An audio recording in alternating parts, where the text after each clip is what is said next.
I just like to talk about my life with him because I was really rather close with him. Some of you may know I was a personal aide to him. I was his bodyguard. I traveled the world with him.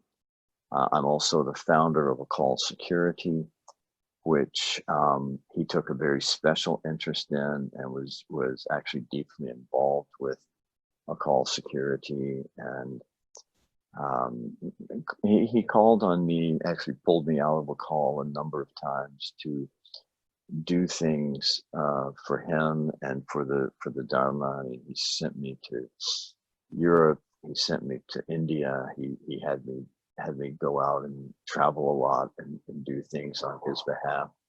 And in fact, there were times when we were on tour and he was supposed to teach and had some conflict, and several times he sent me to teach in his place. I'm the only man who ever did his night duty. His night duty was always something very sacred and special, and I was honored to do that, which meant that it was my responsibility to help him go to bed.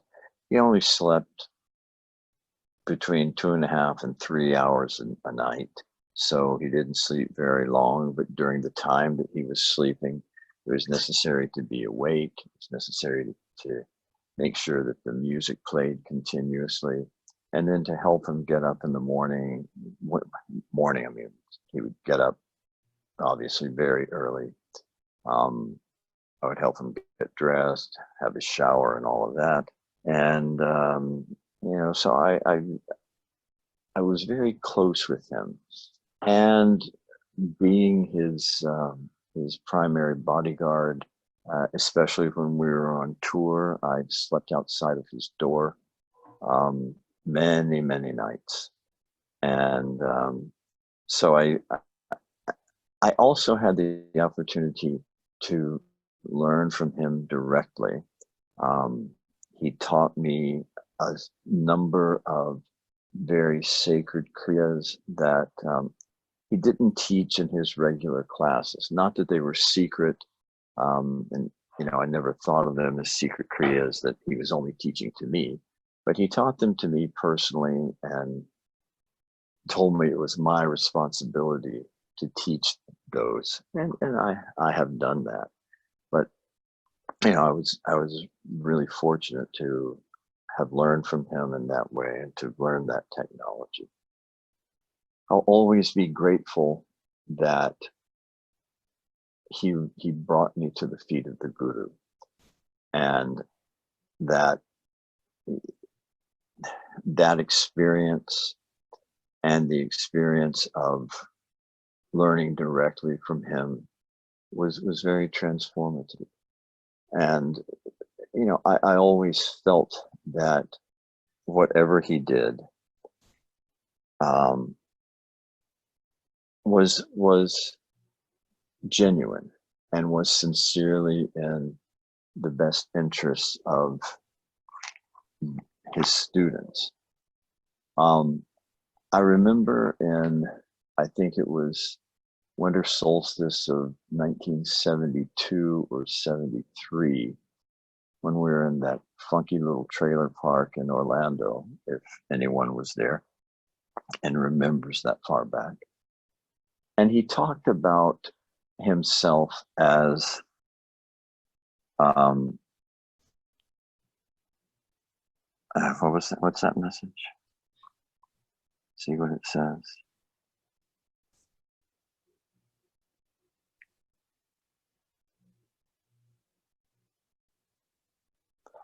Well, I apologize that I do not inspire you, but there's nothing I can do about that, because you can't see me. I mean, it's just the way it is because I'm in the dark. Anyway, I was just very fortunate to have learned from him, and he talked about himself as a Saturn teacher. And he explained what being a Saturn teacher is. And, he learned his teacher was very harsh with him. And the way he taught was not quite as severe as the way Santazada Singh, his teacher, was, but it was in that spirit, and it was in that tradition. And certainly he was, he was like that with me. I mean, he was very very direct and very blunt, and at times even harsh with me. um, and I appreciated it. Now, at that time, not necessarily. um, but as I matured and absorbed what he taught, I'm really grateful for that and for that experience with him. One thing about him that really sticks out with me is that he was never not a teacher. And in public, meeting with the public, going to a movie, going to a restaurant, wherever he was, wherever he interacted with people, he was always as a teacher, and always would do something to elevate and uplift that person in some way. And that really struck me, because he was always, at least every time that I was around him, always acted that way and acted as a teacher. Did what he felt was in the best interest of the students who were there. Now, I understand that there are allegations, and I'm not here to confirm or dispute those. I'm just here to tell you what my experience was with him, and how I knew him, and how I perceived him and experienced him as a teacher. Because I never thought of him as anything other than a teacher. I didn't I didn't want to be his pal. I didn't want to be his buddy. I never thought of myself as his equal, even when he sent me to teach in his place.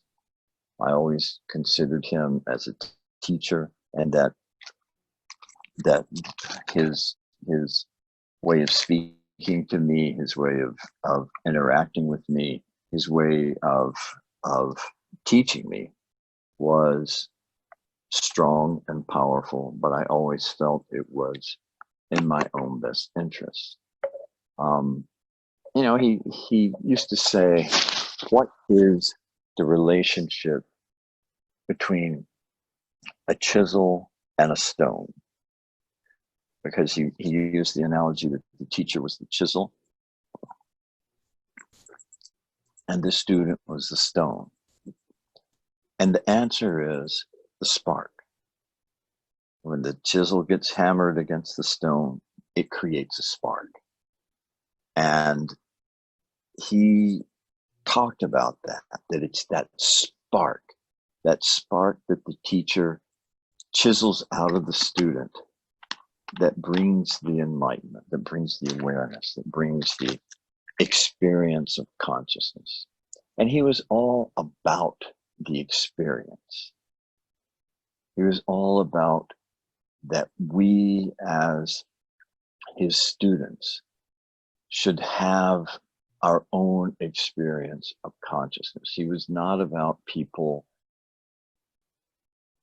depending on his personality, or, Yogi Ji said this, Yogi Ji said that. He said a lot of things. And he said a lot of things to different people. And he said many, I remember talking to people who were in the same lecture that I was in, the same class, and everybody heard what he said differently, because he was speaking to each of us individually in his capacity as a teacher. Now, I was trained as a policeman, and I'm a trained investigator. And one of the things that they told us is people hear things differently, they perceive things differently. For everyone, it's different. And we can all be in the same room. We can all be in the same environment. We can all be watching the same movie. And we all have different impressions, it has a different effect and impact on us, depending on our background, depending on our experiences in life, on our desires and our longings and all of that. So, was always like that. It was always different. And I remember, now he used to say, you can't live with me and you can't live without me. And, for the people who were around him and who were close with him, those are the people that he was really the hardest on. And I don't know how many times I would get called into the dome or called to the ranch or to Dr. Allen's in LA, where he would just unload on me. And, it,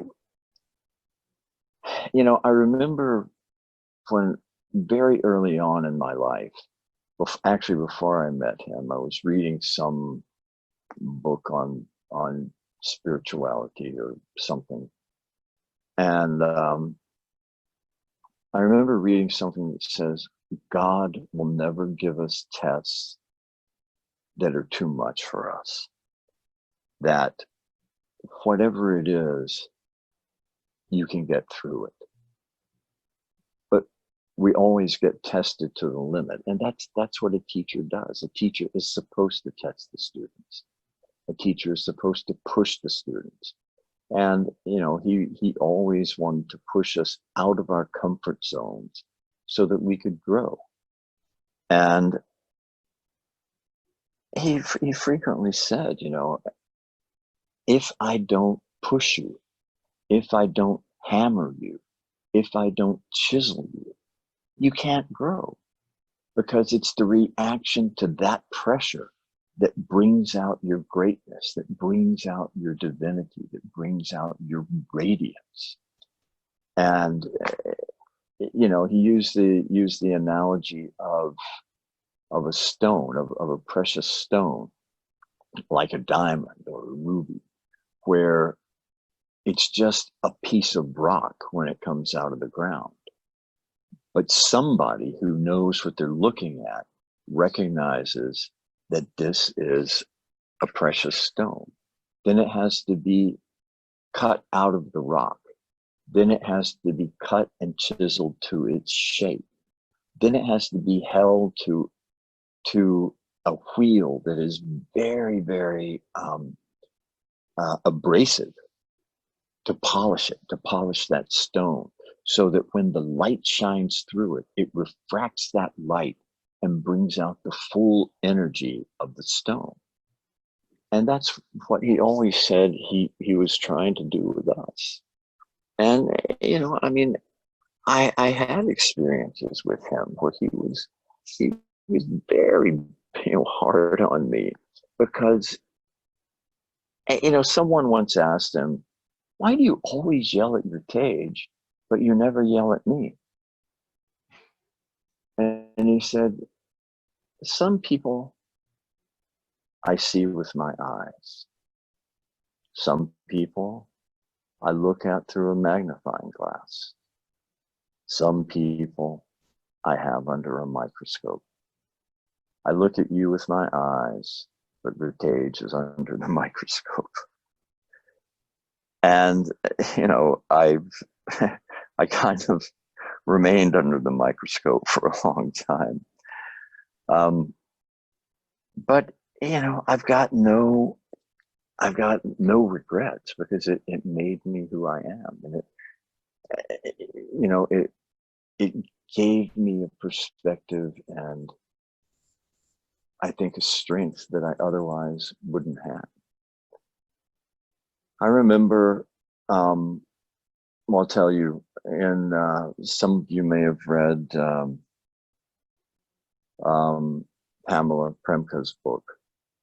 Now, I haven't read the book, to be honest, but somebody sent me a chapter because she put a chapter in there about my daughter, Navju and Kaur. My daughter died when she was 7.5, and it was just kind of a freak accident that I always felt was between her and God, her and the Guru. And in the book, there's a lot of misinformation. It's presented in a way that, you know, is not favorable to me as her father. But when she died, when that happened, Yogi Ji called me up, and all he said was, "Gurutej, you son of a gun, chant a call for the next 17 days. Everything is good." And I did, and everything was good. I mean, you know, as a parent, and I would guess that many of you are parents yourselves, and you know, nothing is more frightening, I guess, to a parent than the thought of losing a child. I don't recommend it for anybody. But going through it, and going through it with his words, made all the two things really made a huge difference for me. One was Gurutej Singh and his guidance and all of that, and the other was the Sangat. Now, I lived in Espanola at that time. I now live in Singapore, but I lived in Espanola for about 40 years. And I'm not talking only about the Espanola Sangat, but you know, the entire global Sangat, because I heard from so many people. And she died just a few weeks before summer solstice in 1981. So at summer solstice, so many people came to me, and you know, just that presence, just their kindness, just their blessings made such a huge difference. And you know, Gurutej Singh Sahib talked about that. I mean, you know, he brought me to Guru's feet. He brought me, you know, taught me about the power of Sangat. And I had the experience of that myself in a very significant first-hand way. So, you know, his you know, he had a pretty blunt way of talking to some people, and he always was very blunt with me. We used to joke that, because Yogi always said he never initiated anybody because this is a path of self-initiation. And I remember joking with one of my friends that, well, you're really initiated by him when he calls you a motherfucker. So he could be very direct, he could be very blunt, and he could be very harsh. But it was always to make us grow. It was always to elevate us, you know, and being in the position that I was in, I was responsible for his cars and his motorcycle and all this kind of stuff. And you know, there were times when he would want something done and he was never satisfied with it. And I always remember the story of Baijata, when Guru Amar Das wanted him to build the platform for him to sit on. And 7 times Baijata built that platform And Guru was never satisfied with it until Jetha humbled himself before the Guru, because it was it was a demonstration between Bhaijatha and Rama. Both were the sons-in-law of the Guru. Bhaijatha was married to Bibi Bani, who was one daughter, and Rama was married to Dani, who was the other daughter of Guru Angad, Guru Amar Das. And some people thought that because Guru Amar Das was quite old, and many people were wondering who would be the next Guru.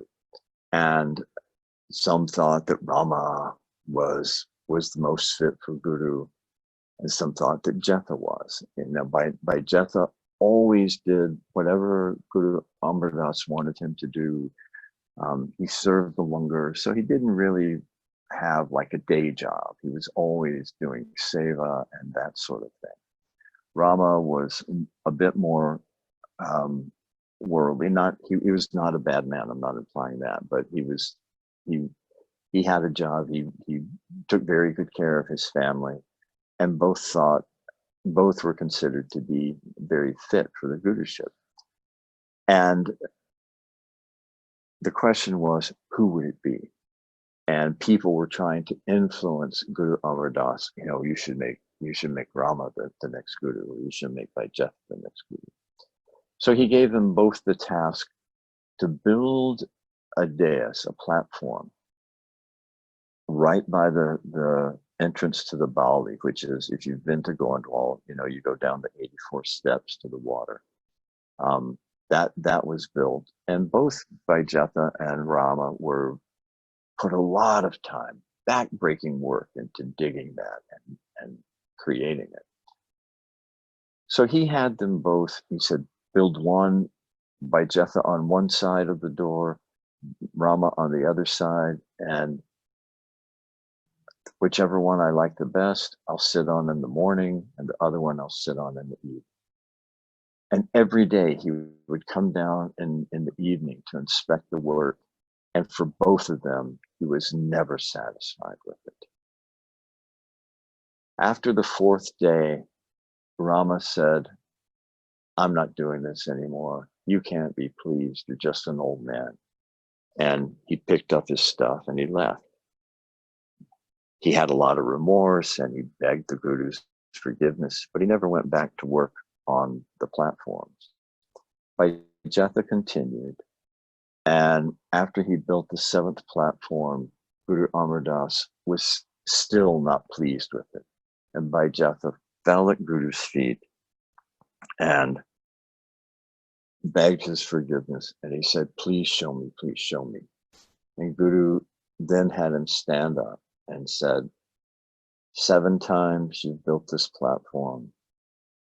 For 7 generations, your next 7 generations will sit on it. And from the time of Guru Ram Das, because he made Bhaijatha Ram Das, Guru Ram Das. The son of Guru Ram Das was Guru Arjan. The son of Guru Arjan was Guru Hargobind. The grandson of Guru Hargobind was the grandson of Guru Hargobind was Guru Har Rai, and on and on and on, until Guru Gobind Singh. So that tradition still continues, but it shows, my point in telling that story is it shows the tradition and kind of how a classical teacher in that tradition, and a Saturn teacher as Guru Amar Das was as well, would treat their students, and Bhaijatha was a Sikh, he was a devotee, but he was a student. And Yogi Ji taught in that tradition. Now, Kundalini Yoga, as we know it from him, is actually quite old, and it goes back very far back. It was always taught by word of mouth. It is a a form of Raja Yoga. Raja Yoga was developed for the rulers, for the Kshatriya class primarily. So the rulers, the administrators, and the warriors learned this form of yoga. It was all taught by word of mouth, and it was all very secret. And when Yogi Ji came to the West, when he first went to Canada, he was teaching primarily Hatha Yoga, because the teachings were, anybody who teaches this openly will not live to see their next birthday. It was always meant to be taught secretly, privately, and the student had to be tested pretty severely in order to qualify. In January of 1969, he was invited to Los Angeles to speak at the Sikh study circle in a Gurdwara there. And even though he had been to Toronto, to Canada, when he got to Los Angeles and saw the hippie scene there, he had never seen anything like that before. And he realized that what he had been teaching was not sufficient. It would not reach people who had been taking LSD and drugs like that. And so he made the decision to teach this sacred Kundalini yoga that had been taught to him by Sant Hazara Singh, to teach it openly. And interesting enough, in that first year, it nearly killed him.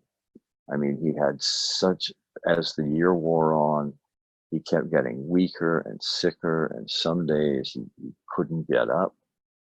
And he said it was always our prayers for him that sustained him. And after about the first year and a half, he rebounded and became much stronger and was able to continue his teaching. And then he became Mahan Tantric. And as Mahan Tantric, it was the same thing, because he was processing that tantric energy through his own body, through his own psyche. And that was very hard on him. One of the things to understand is that true consciousness, true awareness, enlightenment, if you will, is not something that you learn. It's not something that's really taught. It's something that's transmitted from the teacher to the student, from the master to the disciple, however you'd like to look at it. And he taught in that way.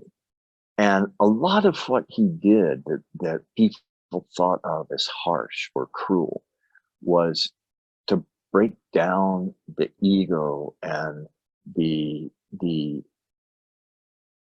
barriers that a student would put up, so that there could be an open channel for that flow, for that transmission to take place.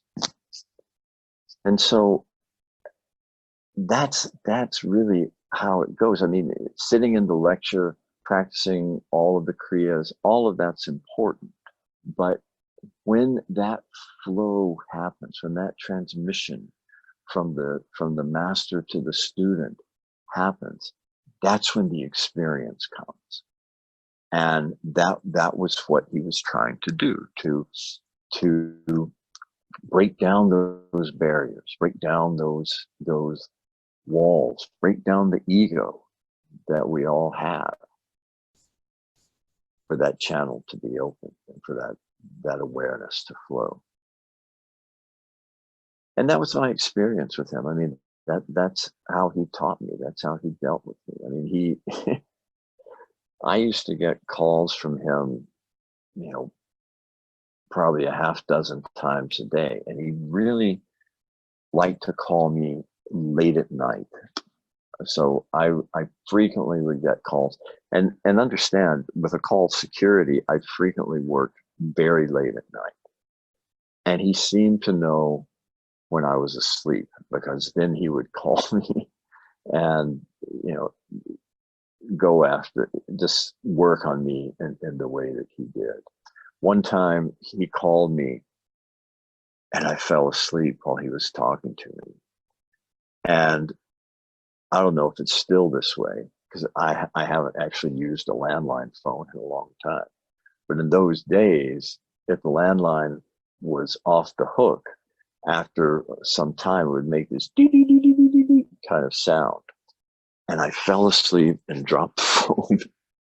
And it was my phone making that dee dee dee dee dee sound that woke me up.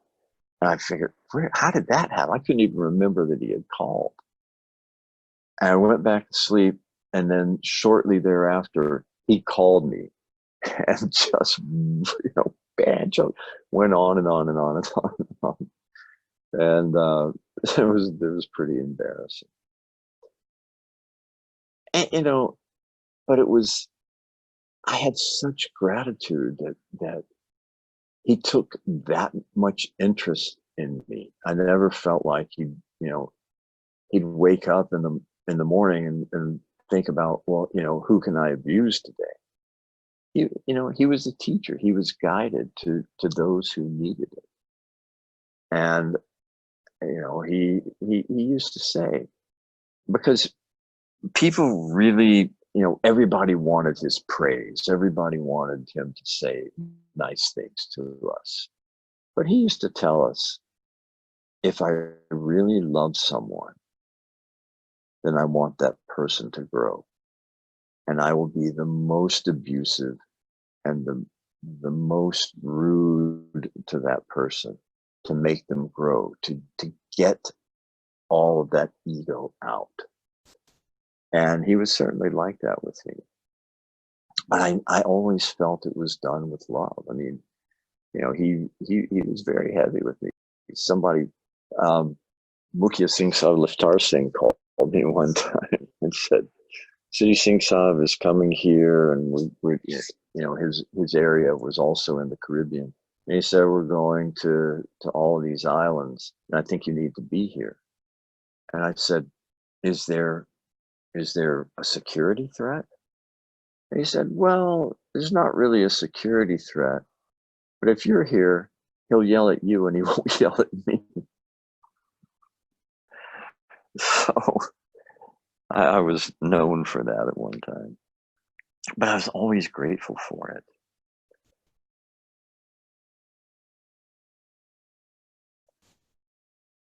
So, Guru Fatah, where do we stand now?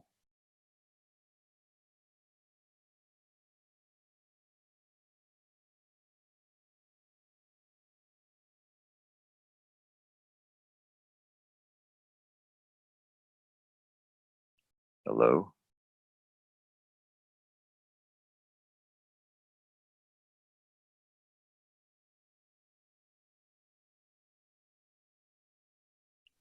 All right, you got to do unmute before you speak. Okay, so I had thought, somebody's calling me. This is not good.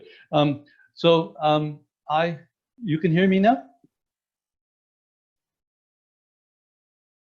I just did unmute. Hello on the phone? I'm here, yeah. Yeah, okay, so you can hear. Okay, so I was thinking you might speak a little longer and have 10 minutes for questions, but if there are questions, then... Well, I mean, I can be like an ancient city in Babylon, but if you're babbling. You're not babbling. I thought it might be good to pause at this point. Sure. Somebody asked, who are the other teachers and their roles? I can address that a little bit when I speak later on. Yogiji's other teachers, I could do that. Let's think, what else is there? You want to talk about his role in, I mean, this was great. I think the big question is, what was Yogi Bhajan's role as a teacher, and how the hell does all this hardship fit into that picture? I think that's huge. You've done really well, Well, man. I mean, I'm kind of, maybe I've emphasized that side too much. I mean, it wasn't always, he wasn't always yelling. It wasn't always harsh. It wasn't always like that. But those were the times when I felt like I was really growing, like, you know, I was really learning. And I'll tell you honestly, I mean, many of those times, I didn't even try to understand what he was saying.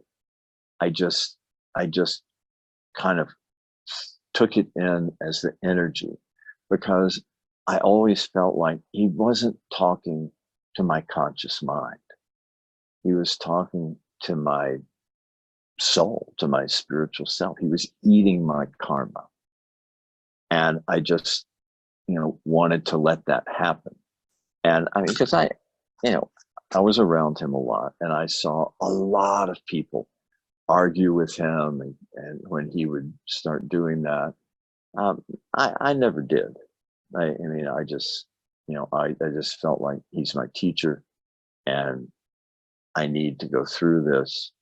Um, but there were some times when I would talk back to him and that sort of thing. And sometimes it was appropriate and he appreciated it. Um, but it was always, it was always, for me, I felt like I was really being taught in a very traditional way. And I like that. I like that feeling, and I like that energy. Not to say that when he was also complimentary and praised me for certain things, that felt great too. So, but it was, it made the relationship with him much more complete and much more intimate.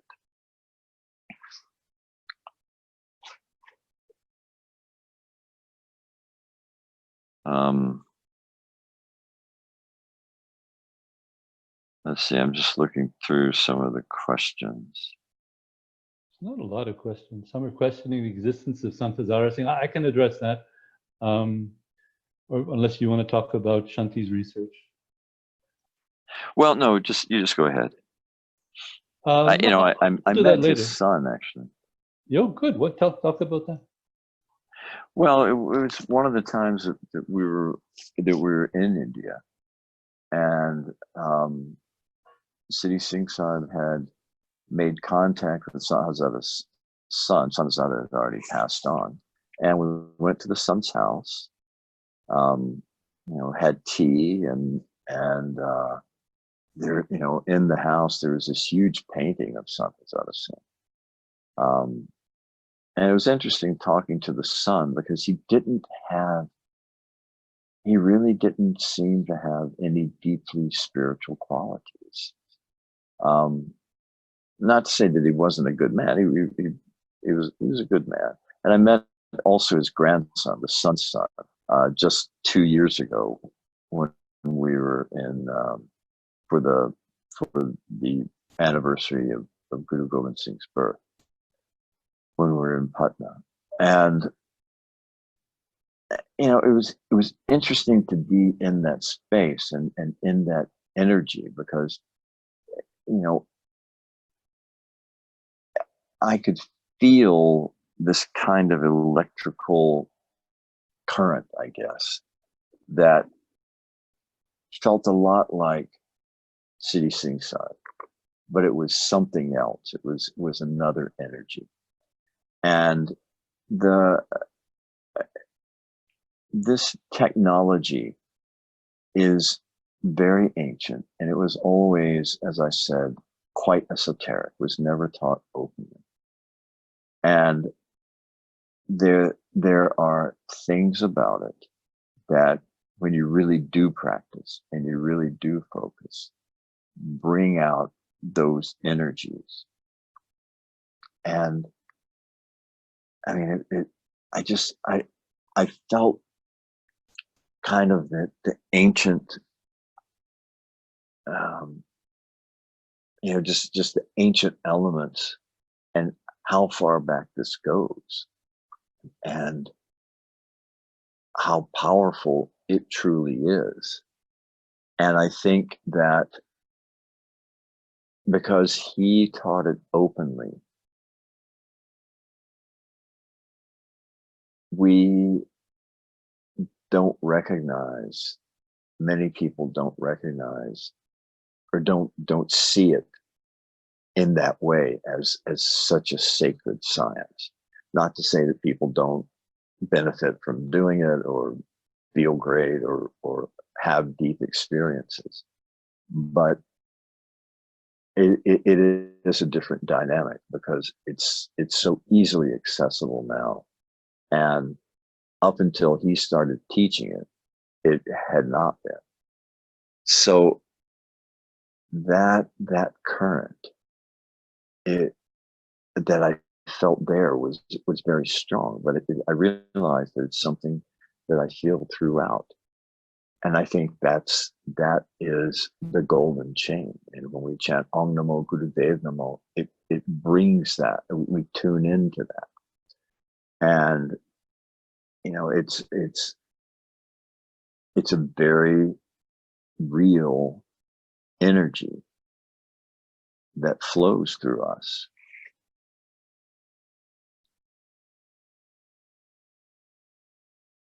Let me see. I'm just looking through questions here. Um, you know, there's several questions here about the sexual abuse. And I'll just say this. I traveled with him all over the world. I slept outside his door. And I never heard any moans, any cries, any pleas to stop or anything like that. So I never heard any, and I'm not saying that it didn't happen, that those who make those claims are wrong. I'm just saying I never saw or heard anything that made me think that something like that was going on. I knew those staff people. I drove them around. I escorted them many times. Nobody complained to me. Nobody, you know, and I was friends with some of them. I mean, nobody came to me with any concerns or complaints. Again, I'm not saying that it didn't happen, that it didn't exist. I just never saw it. I never heard about it. Nobody mentioned anything to me. And I knew many of them pretty well. So I really can't address it any further than that because I just simply don't know. I I knew them all. I worked with them all. We were very close around City Singside, and I just never saw anything that made me think there was something inappropriate that was going on. So that's about all I'm qualified to talk about regarding that. Let's see. Here's something. YB created a lot of mantras, kriyas himself. I think there is no doubt about that, which is not automatically bad. Sorry, I don't have on my glasses. Provided he had the capacity to do so. It will be essential to clarify the sources of his teachings. You know, there again, I've, you know, I mean, he had a number of different teachers. He always referred to Sant Hazara Singh as his main teacher. That's who his grandfather took him to when he was 4 years old, and he studied with him until he was 16, when Sant Hazara Singh told him he was now the master. And then when he was 18, partition happened, and they had to cross the Ravi and move to Delhi, because where Sri Singh Sahib was born and where he grew up is in what is now Pakistan. So he had other teachers. I mean, it was also from Sant Hazara Singh that he learned Gatka, because Sant Hazara Singh was a Gatka master, and a lot of this comes from the Nihang tradition as well, which is very, very mystical. Then when he got to Delhi, he went to a number of teachers. He was always wanting to learn. He was always wanting to improve himself, because with all of his experience, even with Sant Hazara telling him that he was the master, he didn't feel complete. And he was always searching for that which would make him feel complete. That's why he developed, because he had the siddhas, the yogic powers. And the main ones that he had were Vayu, which is air, and Jal, which is water. And he talked about how he could stop somebody's urine. And so people were afraid of him. He would just walk up to somebody and squirt water from his hand into their faces and stuff, just to prove that he had powers and stuff like that. And then, if you've ever been to his house in Delhi, there is this park that's just across the street. I mean, it's in this kind of circle where there's a park in the middle. And he said that one day there was a kirtan program in that park, and he was sitting there and he could see that these storm clouds were coming and it looked like it was going to rain. So he just used his powers and stopped the rain. After the kirtan, this old man came up to him who he had never seen before. And this is like a neighborhood function. And the old man said, "I know what you did." And Yogi said, "What are you talking about? I didn't do anything." He said, "It was supposed to rain. You stopped it."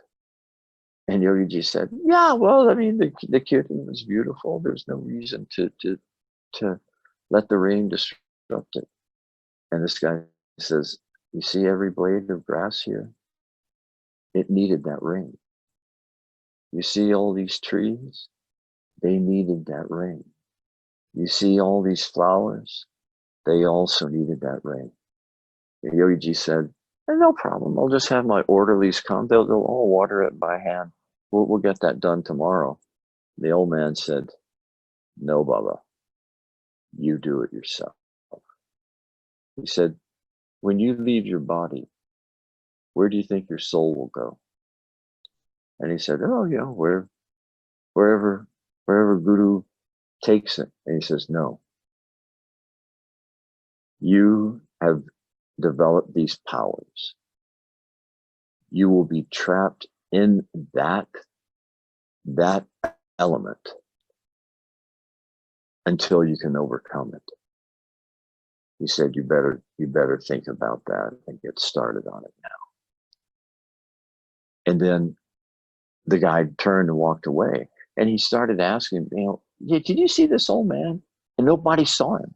"Didn't you see me talking to this old man?" Nobody saw it. And so he realized that he needed to make some changes. And BBG says that it was at around this time where everything he would say started coming true.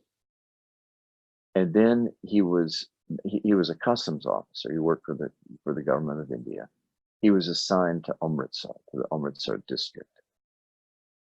And he went there. He told this story once. He said, "I went there and I walked to the Prakarma and I looked at the Hari Mandir." And he said, "I'm ashamed to tell you, because how arrogant I was. I yelled, 'Hey, I'm here. What are you going to do for me?'" He said, "Can you believe that arrogance? Can you believe that?"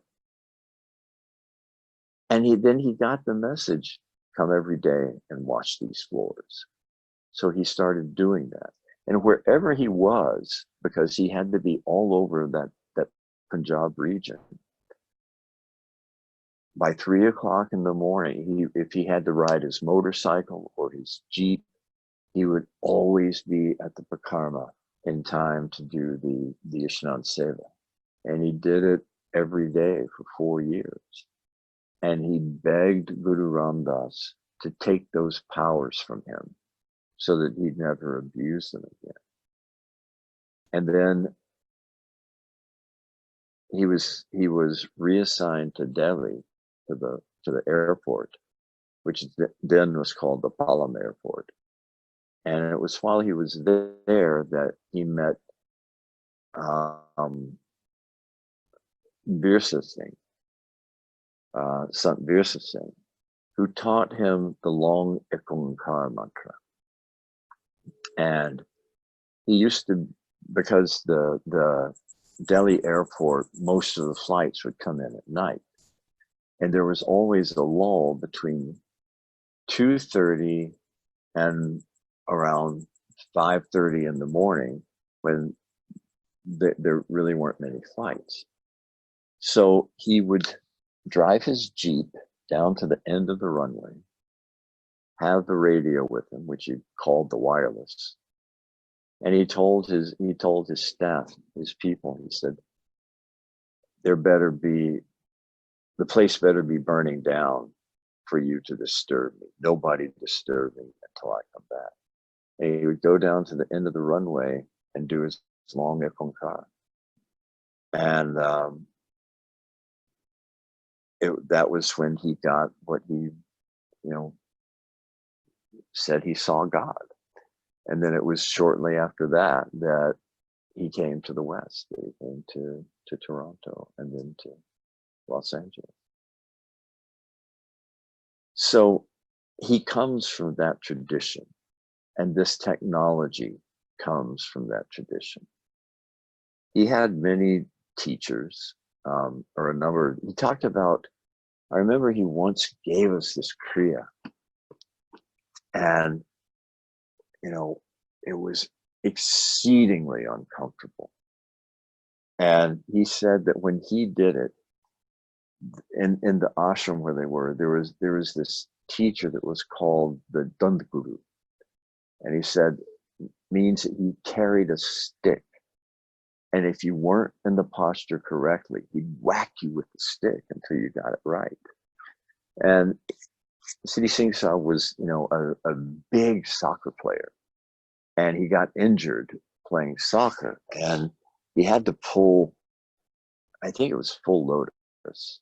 And he couldn't get into it because of the injury.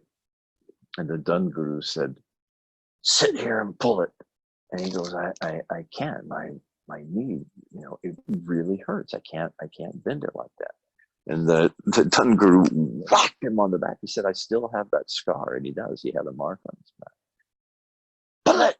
And he said, that hurt worse than my knee. And I pulled it up and did it perfectly. So he came through that. He came from that tradition. And he always talked about how we as Westerners don't understand what a spiritual teacher is. And he always said, I know you want to think of me as a man and you want to apply those terms. He said, and do that if you like, but you're wrong. Don't think of me in that way, because I'm just an energy. I'm not a personality.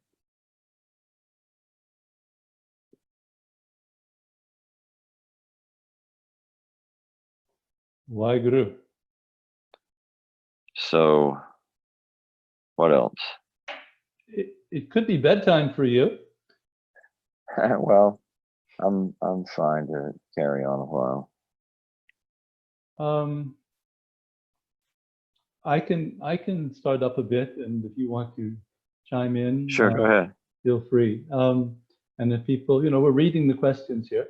Oh, wait, let me look at this question. What is your suppositions about why all this is happening now? Why all these ladies are talking about abuses and not when he was alive? What is this meant for? You know, I've pondered that actually. What's going on? Um, Now, there's some interesting, if you follow astrology, there's some interesting transits that by their nature bring things out. But I also feel that, and it's curious that this is going on, the coronavirus and, this global lockdown and kind of repression of personal liberties and freedoms is happening. It's a very curious and strange time. So it's something that is meant to bring a change and meant to bring a transition. And certainly with these allegations, I think that will go far toward kind of removing a focus on the personality and shifting the focus more to the essence of the teachings. Because he always said, don't look at me, look at the teachings. And he used to say, in my role as a teacher, I will freak you out. I will abuse you. He said, he used to say, I'll come into your classes and do weird things just to freak you out. And he did stuff like that. And I think that all of these circumstances are happening now to make us as students, as, we chant Om Namo Gurudev Namo before class, before we do anything. And that brings the golden chain flowing through us. Yogi explained it as it's the golden, he said it's a satsangodhara, which means the golden chain of reality. And it flows. And it was Guru Nanak who actually brought that to the earth. And it passed through all the 10 gurus and on and on and on. And so anyone who chants that gets, has that flow, has that energy going through us. And I think that these things that are happening are to bring the focus more to that energy and away from the personality of Yogi Bhajan. And he was an extraordinary personality. I mean, I've met presidents, I've met the Pope, I've met rock stars, I've met porn stars. I've never met anybody like him. I never met anybody who could impact me or anybody else like him. And whoever he was, from my perspective and my experience with him, just something remarkable. And I always felt it was, a divine gift to have that experience with him. I think this is happening, and he told me, and he mentioned it in his lectures as well, that after his time, the organization would go on. There would be power struggles and people trying to get power and control and trying to get money. And he said, once all the money is gone and once all the power has been taken, there won't be anything left and those people will go away. He said, there'll be a few left.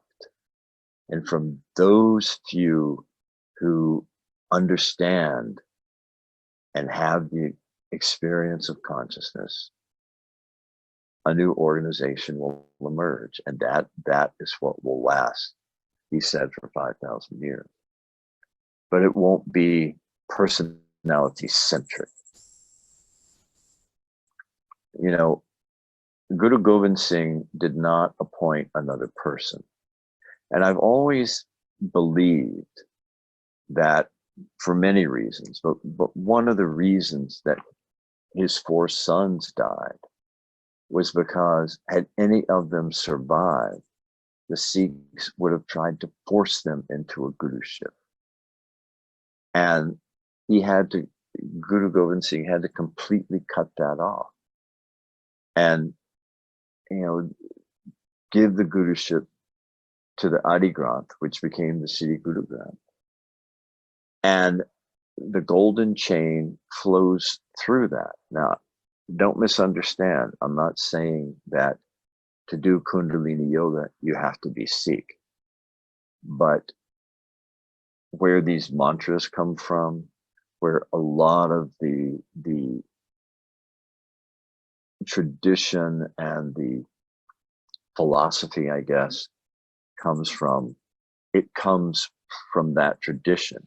Now, Sikh Dharma came out of a movement that began probably around the 13th century or so, called the Bhakti movement. And it was these Bhakti saints who were both Sufi Muslim and Hindu, that kind of like what was happening in Europe with the church. And, with people like Martin Luther and some of the other great reformers. Anyway, they said, like for the Hindus, the Brahmins, the pundits had tremendous power and authority over people. And they refused to teach the Vedas or Sanskrit or anything like that to people who they thought were of lower caste. And in the Sufi tradition, it was the same thing. It was that, why do we have to go through a mullah? We should be able to talk to God direct. God speaks to us. God speaks through us. So this is called the Bhakti movement. And some of the writings of the Bhakti saints are found in the Sri Guru Granth. Then out of that Bhakti movement came Guru Nanak and the Sikh tradition and the 10 gurus. But Guru Gobind Singh returned the guruship to the Granth, not to a personality, because the whole intent was that it should be about the Nam, the name, the chanting, the reciting, the personal practice and the personal experience, not about a personality. And Yogi Ji came. He taught in a very, significant way. But his personality was so powerful, people got caught up with that. And to the point that it's been more about personality in many ways than about the pure essence of the teachings. And I think a lot of this is happening to shift that focus away from personality and really onto the nitty-gritty of what the teachings are. Another question, if you'd like to address it. Sarab Kalakor asks, do you really believe Yogi Bhajan is a saint with a superpower to remove your karma?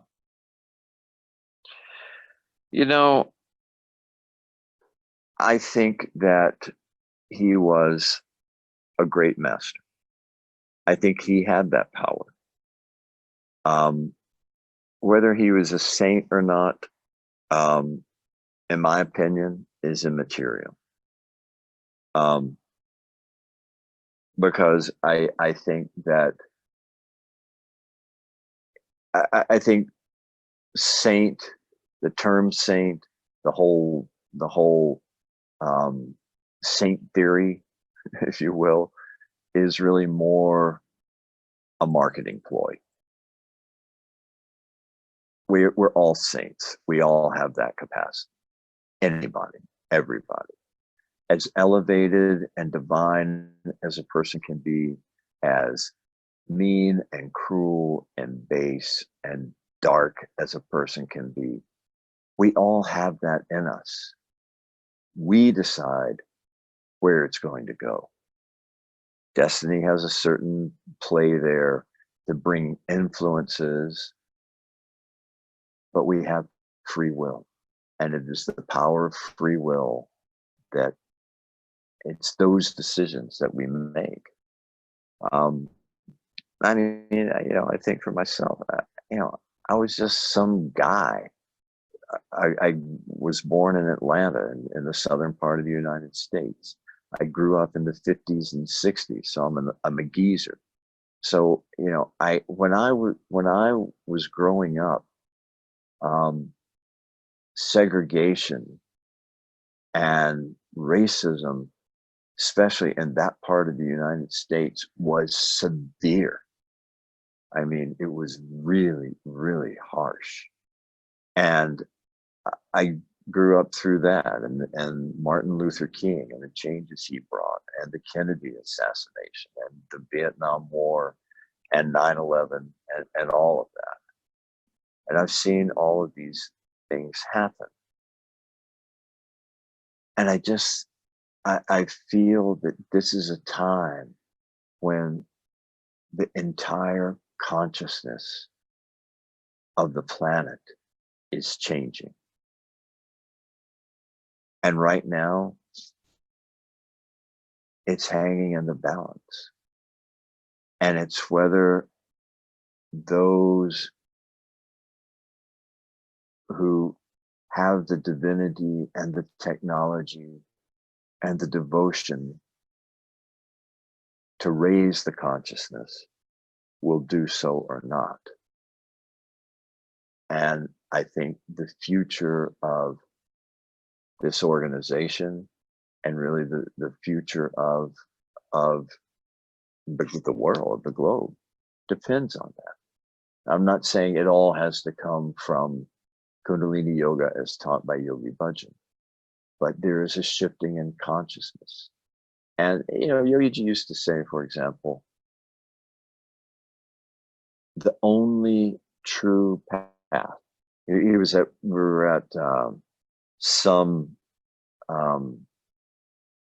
It was where all of these had it was like an interreligious council, but very high-ranking clergymen representing their different groups were there. So there were Muslim mullahs, there were priests, there were bishops, there were all of this, and they got into this discussion about what's the best path, what's the best way. And Yogi said, there's only one true path. So everybody went, what? And they expected him to say seek or something like that. And he said, it is the path of righteousness. And you only walk it with true devotion. So I think that's so, whatever your path is, however you relate to your divine self, it is, if it's with devotion, then it works. It's right. You can't argue it. And I think this is happening to bring that consciousness now.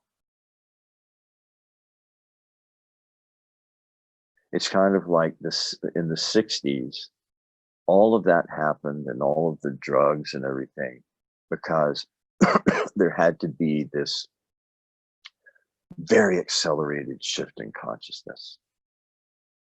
It had to happen for the coming of the Aquarian age. And that's so that those hippie days and LSD and all that facilitated that transition. Now we're at another point where the consciousness has to move up another notch. And I think that's why all of this is happening now.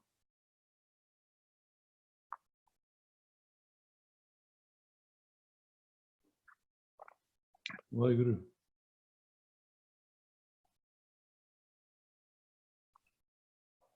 Shall I fill the silence? Gurutej? Yeah, so carry on. You're doing a fine job. Yeah, I would say you are. So the question did come up about Yogiji's teachers. That's one question that came up. And Yogiji himself, in fact, Shakti Parwa, his first student in the States, she made a list. She Sorry? compiled a list. Shakti Parwa, Kar, you hear me? Uh-huh. Yeah. So she compiled a list at one time, which was given to me. I think some of it was published in a man called Siddhi Singh Science, because it is a question, history. We want to know this stuff. So his first teacher was his grandfather, Sant Gurutej Singh, who basically taught him to give up his animal nature. Sant Hazara Singh, we talked about quite a bit.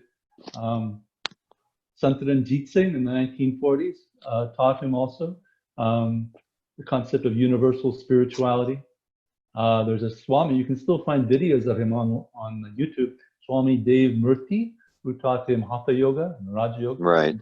Impressive yogi.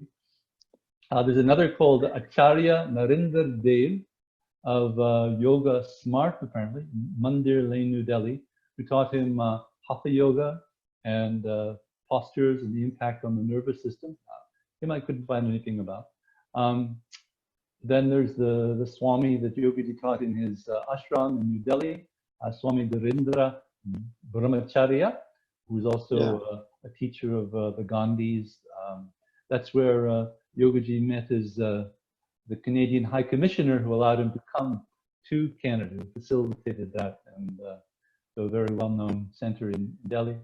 And in the list also is Swami Shivananda Ashram. Yogiji went there.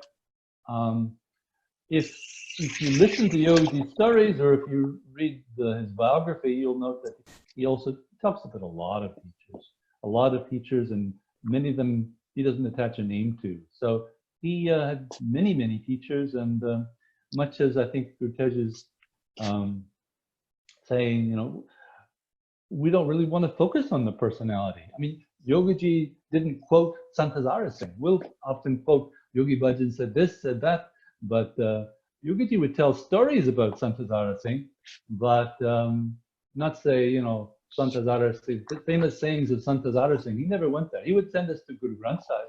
He would send us to Shabad Guru. He would say, Guru Nanak said this.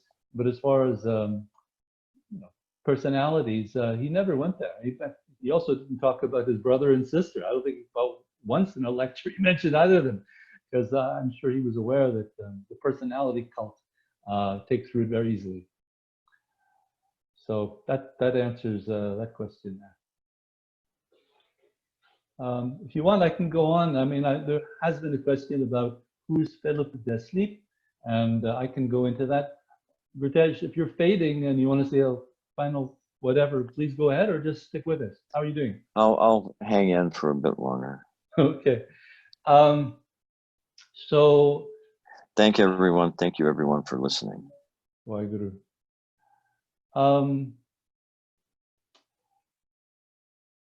Criticism happens for a reason, and the criticism isn't always what people say. There's a criticism behind the criticism sometimes. And I was very fortunate. My artist for the biography, and Siddhi Kartarkar, told me fascinating story from her time in Los Angeles and her experience with Philip Desleep, which helps to explain why Philip Desleep is really quite a critic. And he's giving his webinar tomorrow. You're all welcome to go. I'm going to talk about some of his points. I'm going to critique his critique. But here's what the story is, and it ties in with the experience I had yesterday. A lot of people did Khalsa Council. It was 2 days this year, and It was online, and I was there for about half hour at the end there. And the Khalsa Council, being mindful of these accusations, invited some of the accusers, the people who alleged this and that happened, to come and to speak openly. And they did, and I was able to hear some of that over about a half hour. And those are, they made very strong allegations. And so we, I think I'm losing my track here. Oh yes, so one of the things that came out of that was that, and there were a lot of things alleged and a lot of things were said. I heard about 7 people speak. One thing that was that was alleged, and I think rightfully alleged, was that there's a lot of enabling. You know, people screw up, people abuse other people in our community, and others just shut up, which is not really.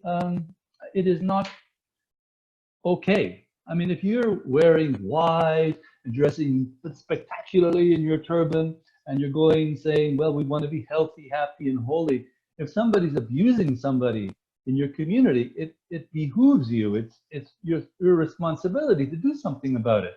So the story goes that Philip came to Los Angeles and was working on his academic progress. And the US is an expensive place, and they needed to make money. And he found work helping a lady with cancer in the Los Angeles community, who happened to be a good friend of Siri Kartar's. And he was suited to that because his mother had had cancer, and she had died of cancer, and he had been her caregiver. So this really resonated with him, helping this lady out. As Siri Kartar told the story, this lady was married, and in the course of her treatment, her husband was philandering about. He had a relationship with a woman. Siri Kartar described her as evil. She spoke with that woman, and she spoke with the husband, confronted him a number of times. But as a Sanghat, as a community, mostly people didn't say boo. And that apparently scarred Philip Disleet. He said, "What the heck is this?" I mean, Gurutej told a lovely story about the Sangha, the community coming together and giving him healing when he needed it. But there's also a corrective function of a congregation, and that was sleeping, and that scarred him. And so he's come out as a pretty vocal critic of Yogiji, and he's trying to take him apart. He published a paper 2012, and I'll go through his critiques, but I just want to say that Siri Kartar is saying too, he's a good man. He just had a really bad experience with us, and that's understandable. So going through his paper and his critique, he critiques the concept of the golden chain. And Gurutej, you can step in anytime your understanding of the golden chain may be different than mine. If you have something to add, feel free. He is saying, Philippe, that Siri Singh Sahib just can only point to himself and Sant Hazara Singh, and didn't really point beyond that. I personally don't recall hearing of the golden chains until about the early 90s. And I started in 1972. So personally, it's not a big thing for me, the golden chain, who was 2 steps ahead of Yogi Bhajan. That's one of the things that Philip critiques. And he critiques also, our understanding of Virsa Singh. If you read the biography, for example, you may know that Yogiji did study with Virsa Singh, but when he came to India with his entourage, he brought 108 or 109 students, so he was 84, a lot, that Virsa Singh wanted them to be his followers.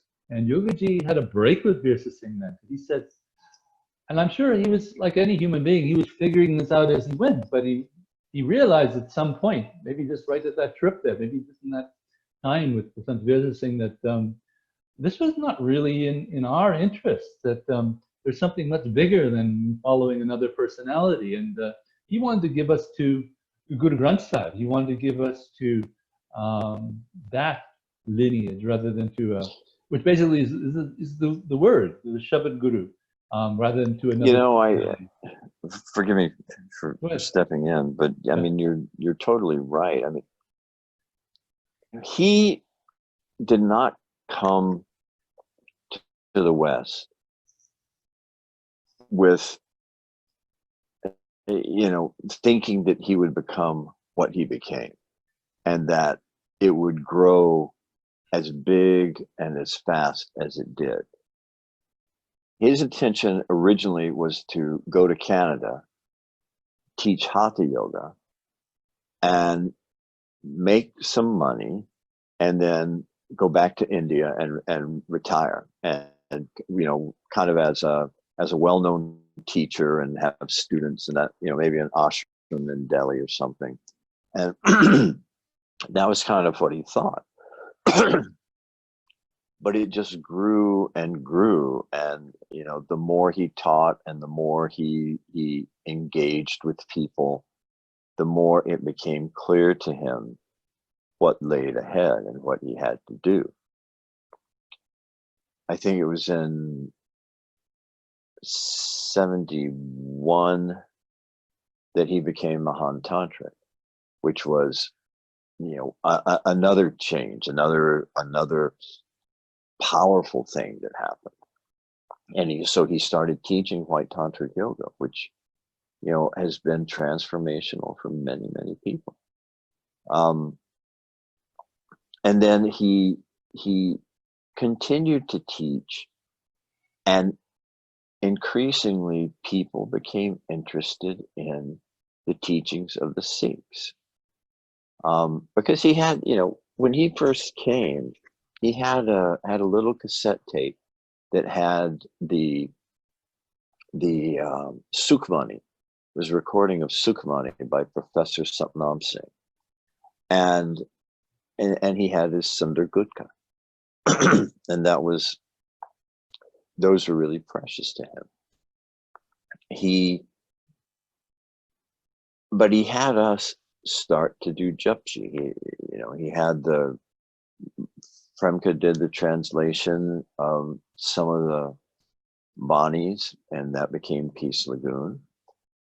And people started reading it and wanted to learn more, and wanted to, guys started tying turbans and growing beards, and the ladies started saying, not shaving their legs and stuff. And it just sort of happened. And he was amazed by it, and recognized clearly the hand of Guru Ram Das. And he always was specific about it being Guru Ram Das, because he had that experience when they went to India for the first time, and Sant Hazara Singh tried to get Yogi Ji to have all of his students come and bow to him. Baba as Virsa their Singh. You said Baba, something else. I mean Baba Virsa Singh. Go ahead. Virsa Singh. And that didn't happen, because he had this, because Virsa Singh said, "I'm your guru." And Yogi Ji said, "No, you're not." He said, "I'm your guru." Then if I'm not, who's your guru? And he said, Guru Ram Das. And he said, "I gave you the Ekong Satnam Sri Guru mantra. The guru gives the mantra. I'm your guru." He said, "What guru has Guru Ram Das given you? Or what mantra has Guru Ram Das given you?" He said, "I'll tell you in the morning." And that night, he meditated and called on Guru Ram Das, and he said, "Hey, you got to get me out of this." He said, Guru Ram Das appeared before him. He said he was as real as you are sitting before me right now. And Shantikar once asked him, said, "Did you try to touch him?" And he said, "I did." He said, "I reached out because I didn't believe it." He said, "I reached out and touched his foot, and it was as real as if I touched your foot. He said, I felt so ashamed for doubting it. I mean, I really was ashamed that I doubted.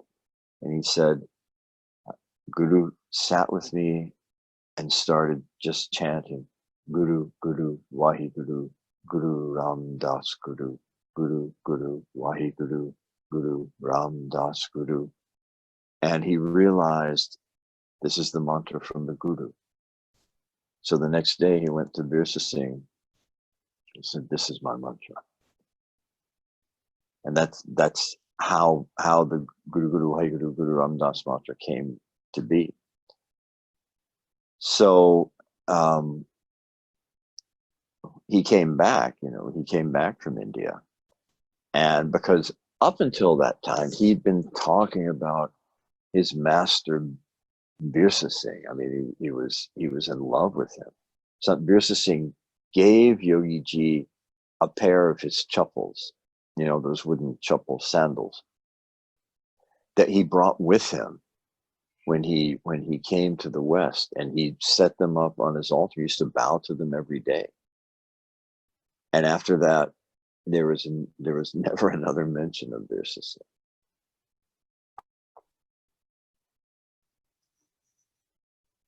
Anyway, Yeah, back to you. Good. Well said.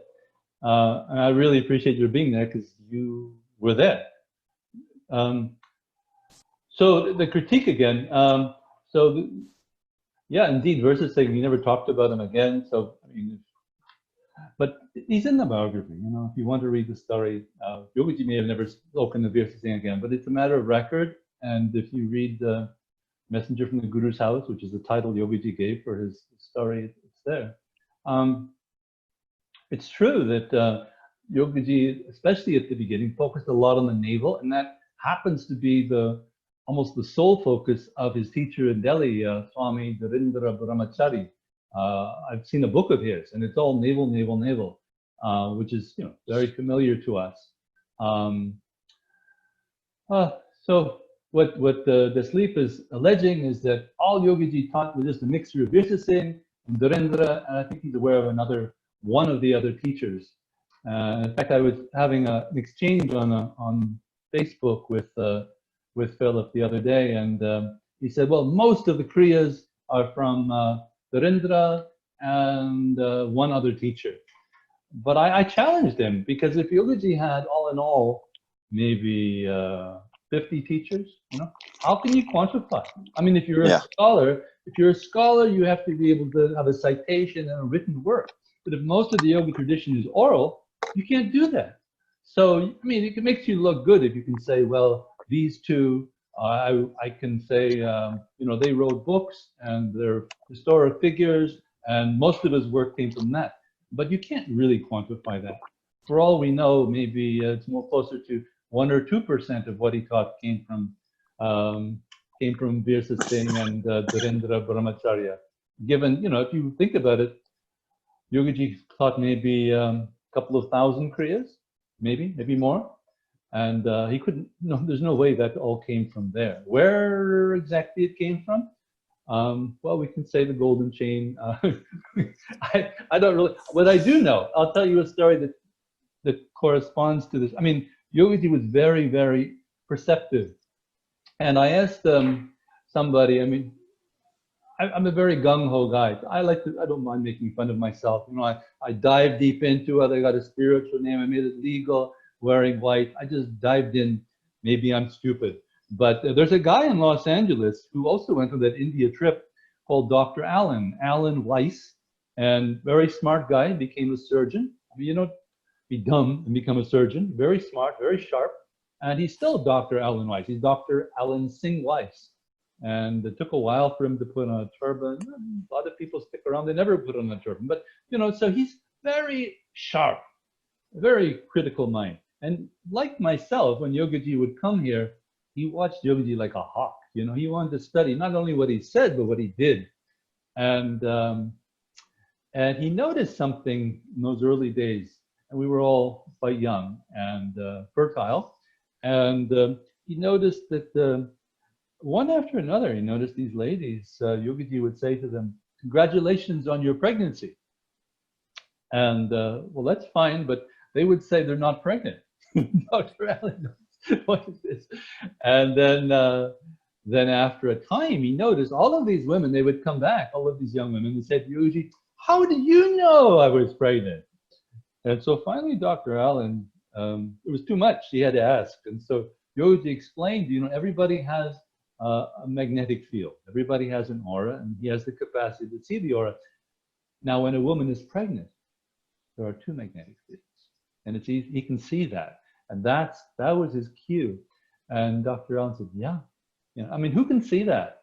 So I'm presuming, Yogi talked about the aura, especially during the tantric courses, he would say, well, you got to do this kriya a little more. We'd already been doing it for God knows how long, but I want your aura to be blue, and it's not quite there yet. So go, go, go. And so he had that sensitivity, and I can imagine him using that sensitivity to guide him. I'm speculating. Where do these kriyas come from? Certainly there was a lot of guidance, but once he verbalizes the guidance that he has and gives us direction, he also gets immediate feedback. It's not like today where you do a blood sample or you check the EEG and maybe maybe the EEG will break down. But he was there on the spot watching what the kriya did, and he could make alterations. And that's my speculation, how he worked. But he was very, very sensitive. Yes, he brought, his yoga books were lost. He brought a book, apparently a suitcase full of yoga books, and they were all lost in his coming here. So he had to be a channel, and he had to use his memory, and he worked from within. Break with Maharaj. Yeah. Virsa Singh doubts the concept of Mahatantric. He challenges, whether Hazara Singh was Mahatantric too. He challenges a lot of stuff.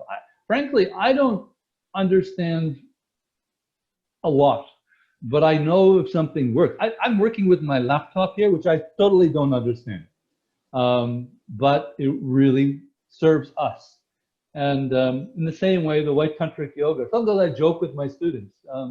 I say to them, Yogiji tricked us, because we'll only do so much Kundalini yoga on our own.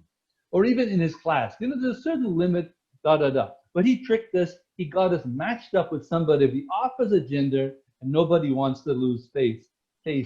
Nobody wants to be embarrassed. They want to look good in front of that opposite number, who may be your girlfriend or maybe just somebody you don't know, but you don't want to have your arms come down and look the fool when everybody else is keeping their arms up. So maybe that's a part of it. Maybe it's not. You talk about the energy bouncing off of the sun. I have no idea how that works. But all I know is that white tantric yoga has taken us places and has transformed a lot of people's lives. I didn't understand it, but it's there. It's a very important part of his teachings. And I think sometimes, if you're on a path like this, you just have to say, there's some things you're not going to understand. But if you're an academic, of course, you have to pretend to understand everything. And if you don't understand, you say, well, there's no citation for this. It's just hearsay evidence, blah, blah, blah. God bless the academics who are trying to understand and to write about Kundalini yoga. I think there are real limitations there, real problems. Yogiji, I think one of the difficulties with the critical, I remember, since a young age, and my parents came from Nazi Germany, I've got a history of trying to figure out why adults are so stupid and hoping that we don't repeat older generations' mistakes.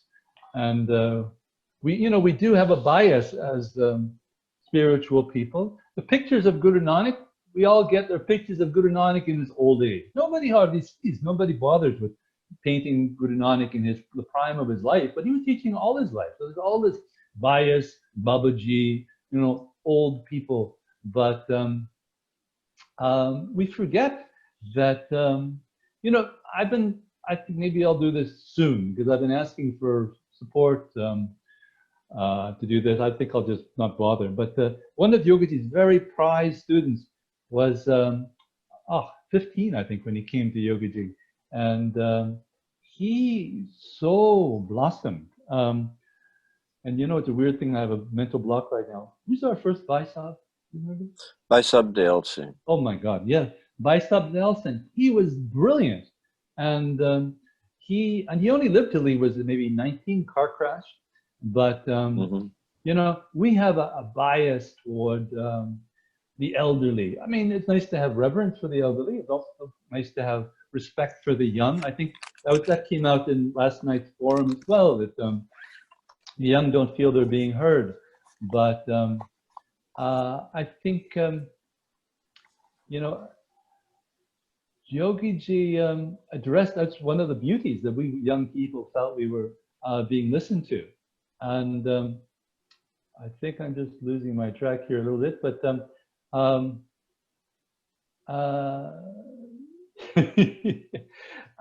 anyway, so I will be writing that, and somehow we're on the, oh, here's what it is. So the academics, they need to have citations, they need to have books, they need to have recordings, and if they don't have that, it didn't happen.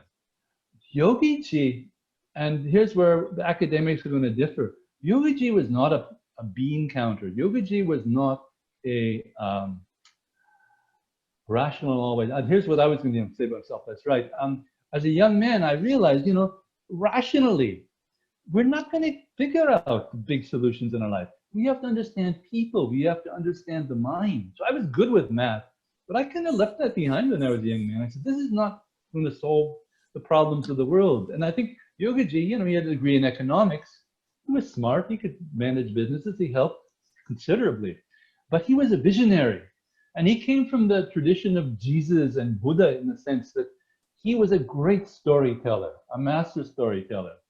And you know, when Philip contacted me a few years ago and working on this paper, and he asked about Sant Hazara Singh, and that's before I heard that there was a picture and, you know, these stories of people actually making contact with his descendants.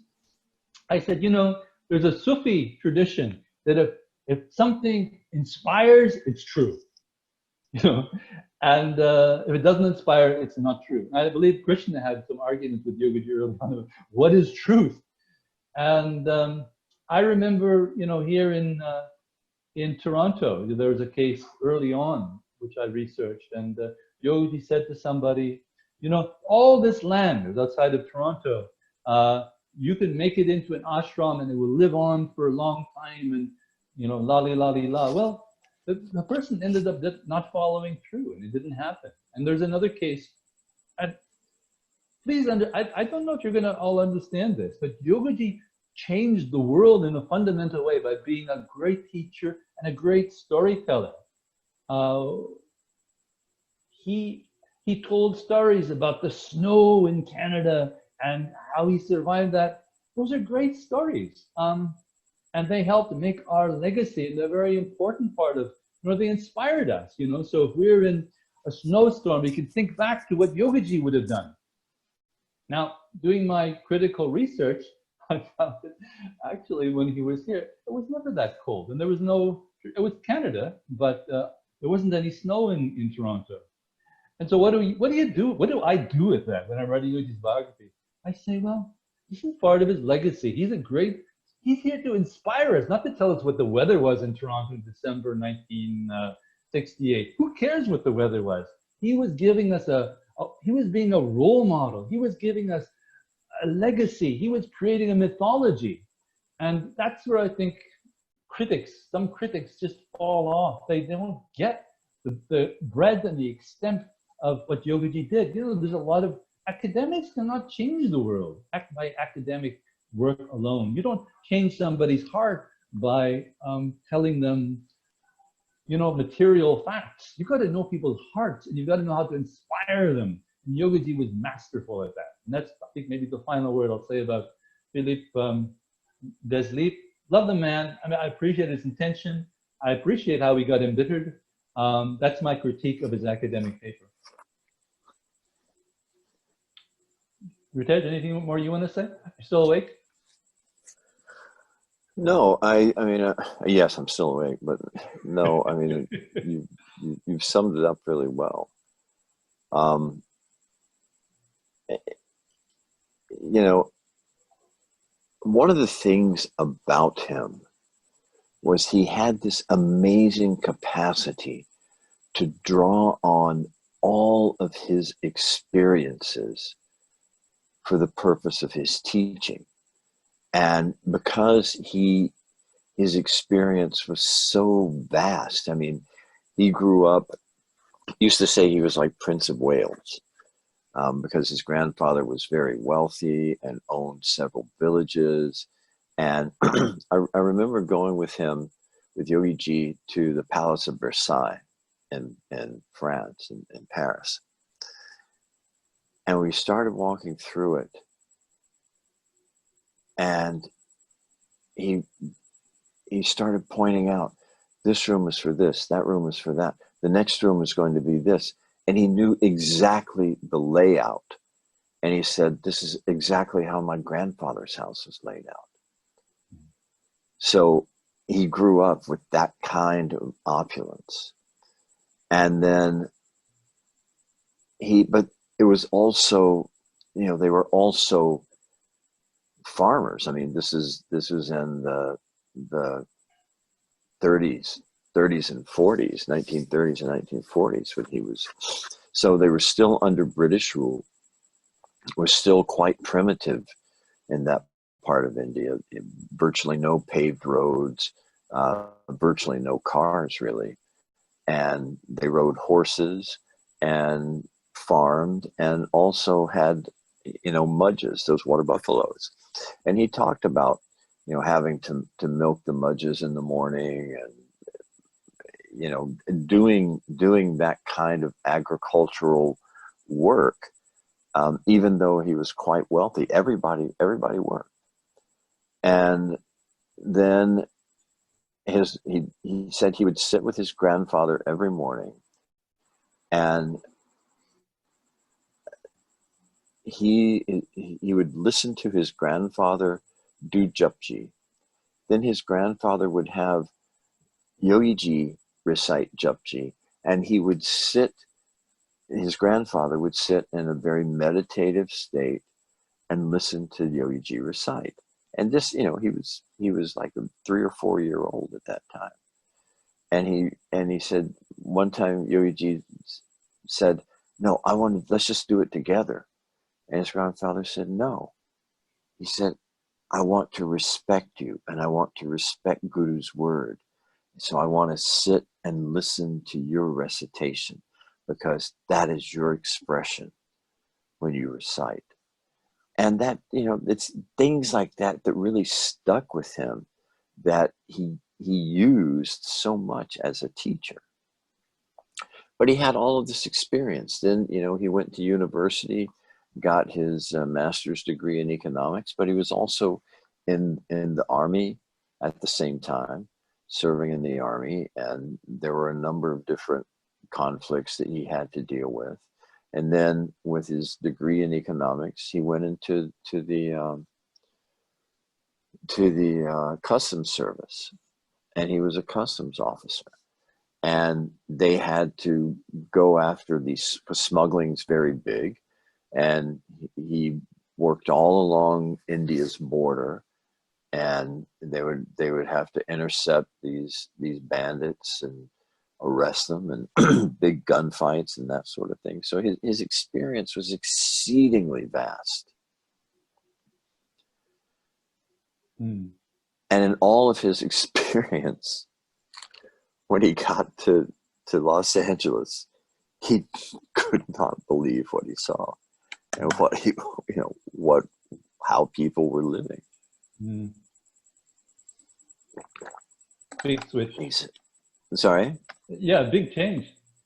Yeah. But all of his experience, his worldly experience, in harmony with his spiritual and yogic experience, made him the teacher that he was. And whatever the allegations are, I'm not addressing that. But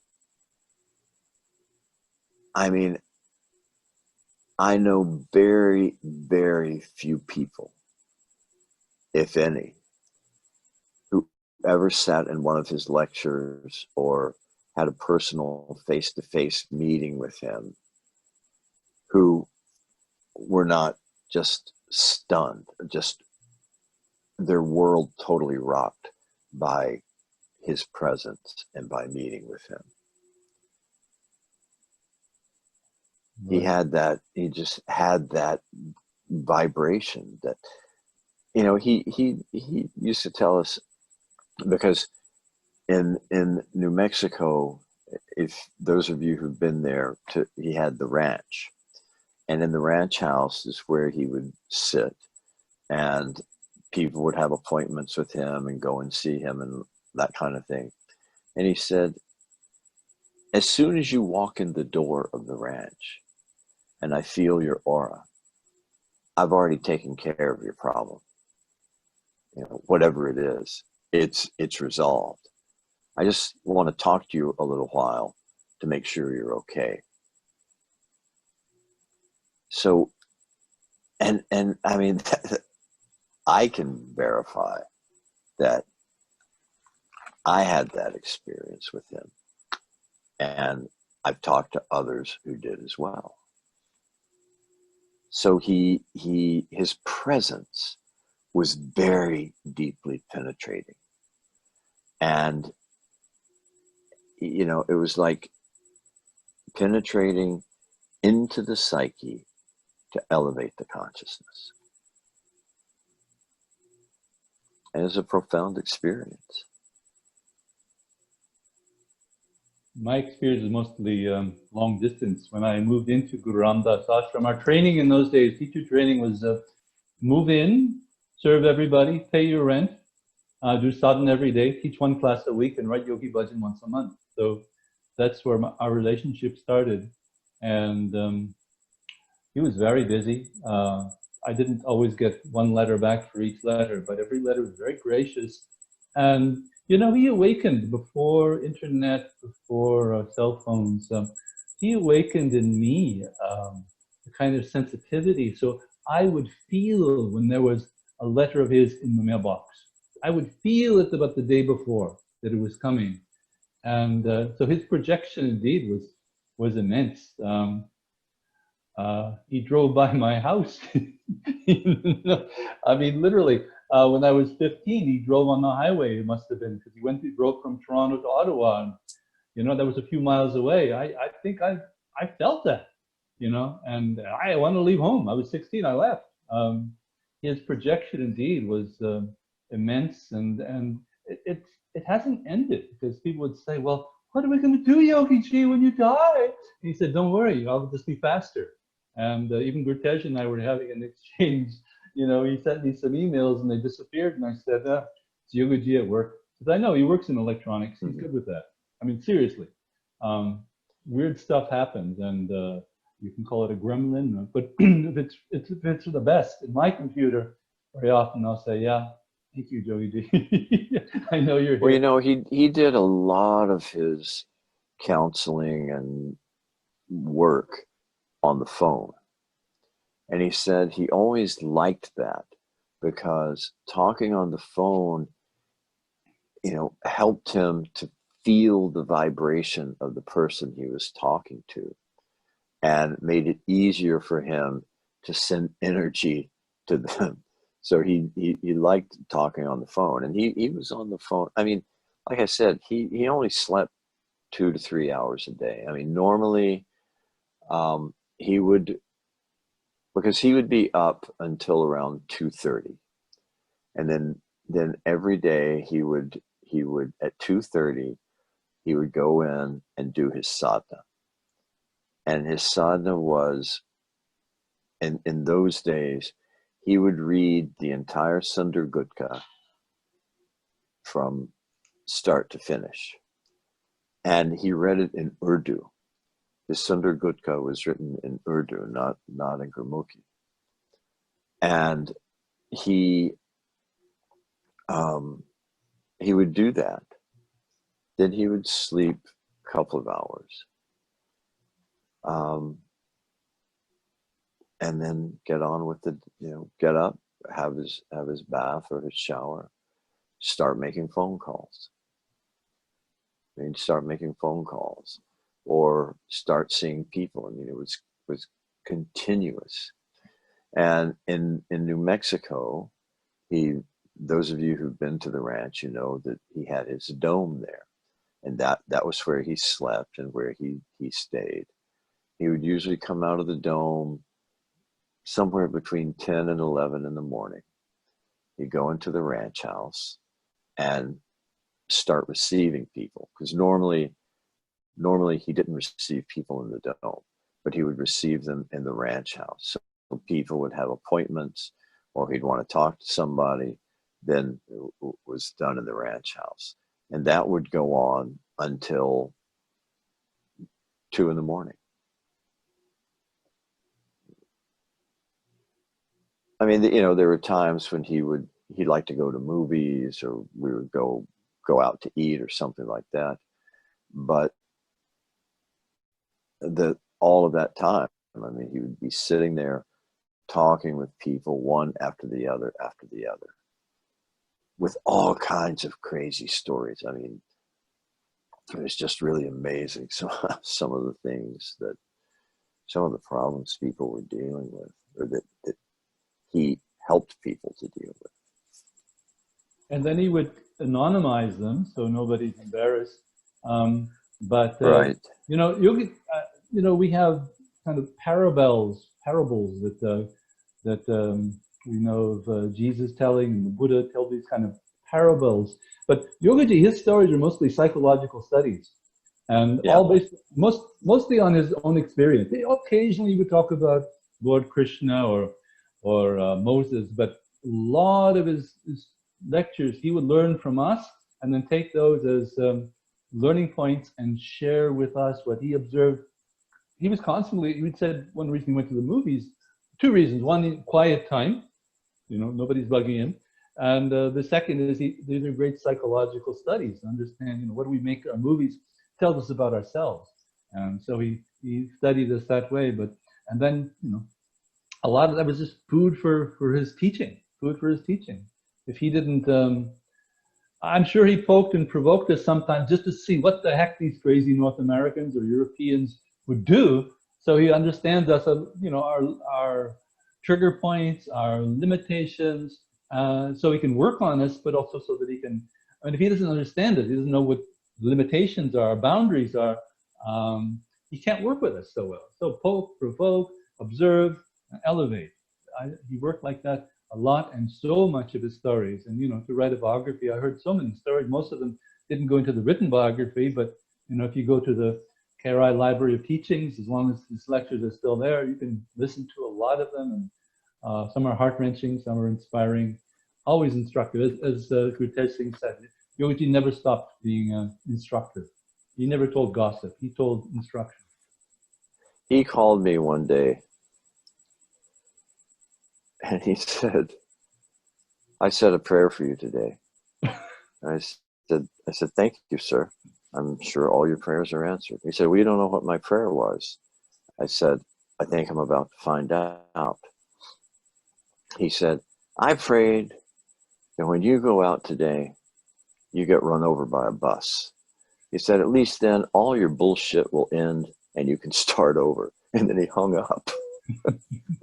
I love that story. Gurutej told me that a few months ago, and I put it into the bio, so you won't miss it. Just find it there.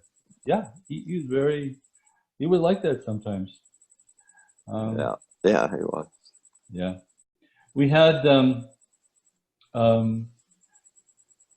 get on another topic.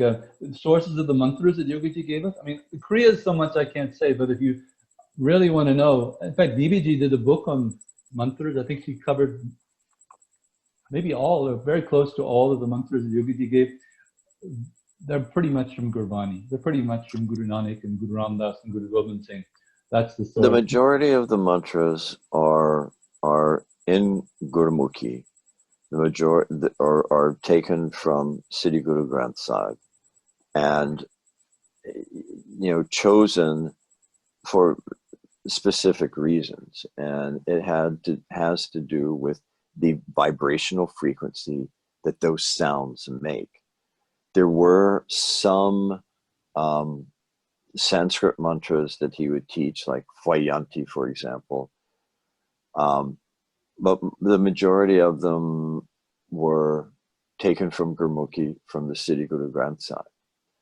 But the whole purpose of a mantra is to create a vibrational frequency. And those mantras were the vibrational frequency created by the mantras that he associated with the different kriyas was to create a vibrational frequency that gets channeled through whatever the posture is for maximum effect. And there's a tradition in that. So, we credit Yogi Ji with a lot, as we should, but he didn't just make that up. If you go to a Gurdwara, there are books which have selections from the Gurbani, and they say, well, if you're depressed, you can recite this. If you have difficulty in relationships, you can recite this. If you want to start a business, when I started the business, I recited Basant Kiwar. We did okay. So that's not something that he cooked up. That is a tradition. People know that certain mantras have different effects. Right. And the core teaching. He was so radical, and we so wanted a radical teacher when he came. His core teaching is Satnam, and I'm a kind of a bulldog. I don't like superficial answers to questions. And I had to study what Satnam really means. They say, oh, God's name, it means true name, it means what? But, Satnam is very, very profound. Nam is identity, right? Sat in Sanskrit means is. So understand, either something is or something isn't. Yeah? And so Satnam basically means be what you are. Now, the typical, say, North American say, yeah, put your feet up, relax, be yourself, have a beer. But that's not what it is. That's not really just being relaxed. No, a 3-year-old is very good at this. A 3-year-old is very authentic. And after that, I joke, life is downhill. We become adulterated. But there's an interesting psychological study. Ryan and Dacey, they talk about, it's a fairly new concept, came out about late 90s, of intrinsic motivation. It means when you do something, just because you feel, this is what you want to do. Now, a 3-year-old is full of that. As we age, then we have, we balance what we want to do with what society expects, and sometimes also we feel threatened, if we don't do so and so. So, you may say, well, I'd rather be sailing, but I have a wife and children to support, so I'll do this job which I don't like so much, but the end result is my wife and children are looked after, and then I'll go sailing. So we make these trade-offs. Or sometimes maybe if you're a slave, you say, well, I'll do the job, otherwise I get killed, but intrinsic motivation is when you just do something out from your heart. Now, no paper has been yet written on intrinsic, not motivation, intrinsic being. Intrinsic being means being essentially who and what you are, being your true self. And it's probably a good thing because there's no methodology until Yogi Ji came. Nobody's articulated the methodology for being Satnam, which is just what Guru Nanak gave us. Amrita Vela, get up early, focus on your true essence. Amrita Vela, Tachanal, in the early hours of the morning when there's nothing going on, there's no distractions, turn off your phone, please. Just be with yourself and meditate on who the hell are you? What are you really? Are you just dancing around making other people happy? There's a beautiful book out of Australia. It's called The 5 Top Regrets of the Dying. And the #1 regret people had, they were eaten up with it. It gave them cancer or some horrible disease. The #1 regret is not living their truth. Just pleasing everybody else, but not living to your destiny, not living your dream. And Satnam, Yogiji was so in love with that, and so such a great teacher of that. And even if you historically, the great early historian, the first historian of the Sikh culture, said, you know what Guru Nanak gave? This is the beginning of his description of Guru Nanak's mission. Guru Nanak gave the world Satnam. And then he went on for many, many pages. But the first thing, he gave people how to be yourself, for heaven's sake. And that's hippies with our minds kind of, way opened up. We said, we love that. We want to do that. Only a lot of hippies didn't like the discipline, which is hard. But that's the mission, to be what you are, be what you were born to be, and don't live with regrets, don't live with a long face, don't be one of those adults, be a child. Jesus taught that too. You don't, unless you be as a child, you're not going any place. You're going the other place, And that's totally, and Yogaji was so childish at times too. He could be so playful. He was just fun. Or he could be whatever was, he was man of all seasons. He could be whatever was required. But at heart, there was a twinkle in his eye. And he was beautiful. We loved him for that. He was a kindred spirit. He was one of us. He was twice our age or more. But we loved him for that.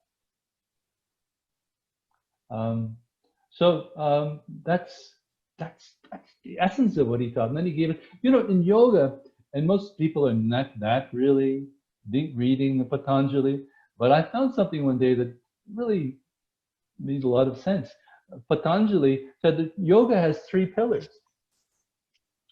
And the first pillar is tapasya. Now, Yogaji didn't teach yoga theory so much, but you knew that he was teaching tapasya. Tapasya means out of your comfort zone. Get out of your comfort zone. In other words, no self-growth happens until you get challenged, or you are challenged, or you challenge yourself. And if you're really blessed, you will seek a teacher who will push you out of your comfort zone and not let you rest. But the first pillar of yoga is tapasya. First pillar of yoga is do what's uncomfortable. First pillar of yoga is do the meditation when it's not fun to do anymore. Do the meditation early in the morning. Do the meditation in Florida, winter solstice, when it's 0. Do the meditation in your sadhana room and half the people just have beans and they're farting. Do the Yogaji would say too, serving the undeserving is tapasya. It's good for you. And so that's the first place he took us, tapasya. Again, and not everybody liked it. They wanted, the easy yoga. Somebody once said to Yogaji, I want one of those loving teachers, he loved us too much to just let us sit around. He pushed us. And that's the first pillar. I call it the first pillar of life, really, because yoga is nothing but living a life and living it to its fullness. The second pillar then is self-study. Second pillar. So study yourself under pressure, and study yourself, or your mind, let's say. Study your mind, your body, study your metabolism when you're under pressure, study when you're not under pressure, and work it out so that there's not such a split between the two of them. And you can have consistency, equanimity, as Yogaji would say, as Guru Nanak said, as is on Yogaji's tombstone, whatever hardship comes, these also are blessings that we should be thankful for. That's the attitude of a yogi. And that's 2 pillars, right? The third pillar is plug yourself in, study yourself really well so you know your strengths, and even your strengths that are coming up that aren't quite blossomed, and then study the world. Study the world, study its needs, study the pain in the world, and somehow find where your particular plug, plugs don't go into every socket so well. Find the place where your plug goes and makes the biggest and most impactful, most meaningful difference, where you alleviate the most pain, create the most joy, the most upliftment. And that then is a life. That is a life well lived. A life of a sadhana, we can say sadhana is tapasya, a life of self-reflection, meditation, and a life of service and sacrifice. And, if it kills you, if the last thing you do is serve somebody, save their life, then that's a good memory. That's a good way to go out. There's no fear in this. Satnam, it's after 2 a.m. for me, so I'm going to need to pull the plug. Thank you. God God bless you. bless you all. Thank you so Satnam. much. Sweet dreams. Satnam. May you find the you in you and fall in love with that you. My goodness. Satnam. My goodness. Thank you so much. Thank That's you. very precious. I think Gurutej told me a while ago that he won't be able to attend on Tuesday. We'll see if we can get another speaker, but I'll go on for a bit. I'm reading your question. If you have questions, please put it in the chat, and I'll pick it up once we run out of questions. And and I've finished my little talk here. I'll say we're pretty much done. So please do put up your questions if you have questions. So we talked about Philip. In fact, the whole point of doing this was I've felt for some time, and I've communicated to a number of people, including the head of KRI, that we are in this situation with a lot of allegations, partly because we haven't been telling our story. And we need to tell our story. And when I came to know that Philip was doing a webinar on tomorrow, and I found out just last Monday, I said, God, you know, can't we do our own storytelling instead of just hearing other people's negative stories? Surely there's some things we can say as well. And so that's why we put together before and after. Some of you may be going to the Sleeps webinar. I'm not discouraging you. It's going to be a little different. We're going to have some Yogi Bhajan haters there. And but I did want to present a critique for any of you who's going there, or just generally to say a good word and to hear what Gurutej Singh or any speaker we could find could say. Yeah, so that's the point. I wanted to have this opportunity to say that everything some people have asked, is it recorded? It's going to be recorded. God willing, the technology works, and you can revisit and you can share as well. So yeah, as some of you may know, Yogi gave me the job to write his biography. That in itself is a plus here. He gives me the job in '83. I'm just barely making ends meet, and then I have a beautiful son to look after. That was a priority of my life for the next 7 years. And then I really felt called to look ahead to not just my son, but to future generations. And I really wanted to understand, while Yogiji was still alive, his teaching, his legacy, the context. And first I wanted to write his biography, but I just wouldn't publish it. It just sat with them. And Yogiji may very well have known that. It really put me through some change. First I thought, oh, I'm going to publish a book, make a lot of money, I'll be famous. But that wasn't what was going to happen at all. You sit and you sit. And so I ended up writing, filling the time, writing more. In fact, for much of that time, I lived in Gurdwaras, where I'm very grateful they fed me and they housed me. And I taught no yoga classes for a few years. I just focused on doing really intense research. And I feel very blessed by those Sangats at the Gurdwaras who took care of me and put up with me. Yeah, so that's part of the story that I wrote. While I was waiting for permission, I studied, first of all, you know, because Yogiji was such an exceptional Sikh. He taught us the great stories of Baba Deep Singh, which is another one of those tales that scientifically doesn't add up, but we love it. We love the story of the crucifixion. We love the story of the Panch Pyari who gave their head. But I looked around me. I didn't see any really, really impressive Sikhs. And so when I was given a ticket to India via the London Gurdwara in London, Ontario, I spent some of my time there, a lot of my time, you know, studying what's the difference between now and the classical time of Guru Gobind Singh. And I wrote a piece which I sent to Yogiji, and Gurutej Singh, who I didn't know, gave me the feedback. He said Yogiji read. Normally Yogiji doesn't read books, but I think maybe Gurutej read parts of it to him, and Gurutej said, "Yeah, Yogiji liked the book." It was a critique. It was a study of Sikhs mostly under the British, and how the British colonized and belittled and shamed the Sikhs to become, you know, good colonials, easy to rule. And it's a hard book, but there were some heroes in it as well. So I call that Badges of Bondage. Badges of Bondage. It's not in digital form. That's a story why it's not in digital, but anyway, it exists, and it was a good education for me to a good background for me to better appreciate Yogaji and where he came from, because he was born under the British. He was born a colonial subject, and somehow very much rose out of that domain. Then still having time and still waiting for approval from the KRI, I set to write a book on Punjabi. Now, if I'm to critique our nation, our family, in the light of Yogaji's teachings, I would say there are two things that really, from early on, we fell short. And one is he really encouraged us to be 10 times greater than him, to do sadhana, vigorous sadhana on a daily basis. Most of us don't take that seriously. We say, oh, that's a mythology, 10 times greater. God knows what my legacy is going to be, but I'm still working on that. You know, I'm still working on it. And God knows, maybe one day his dream will come true. It's not for my glory, but it's for his glory. That's the mission he set out, and I'm still his student, and I would love to do that.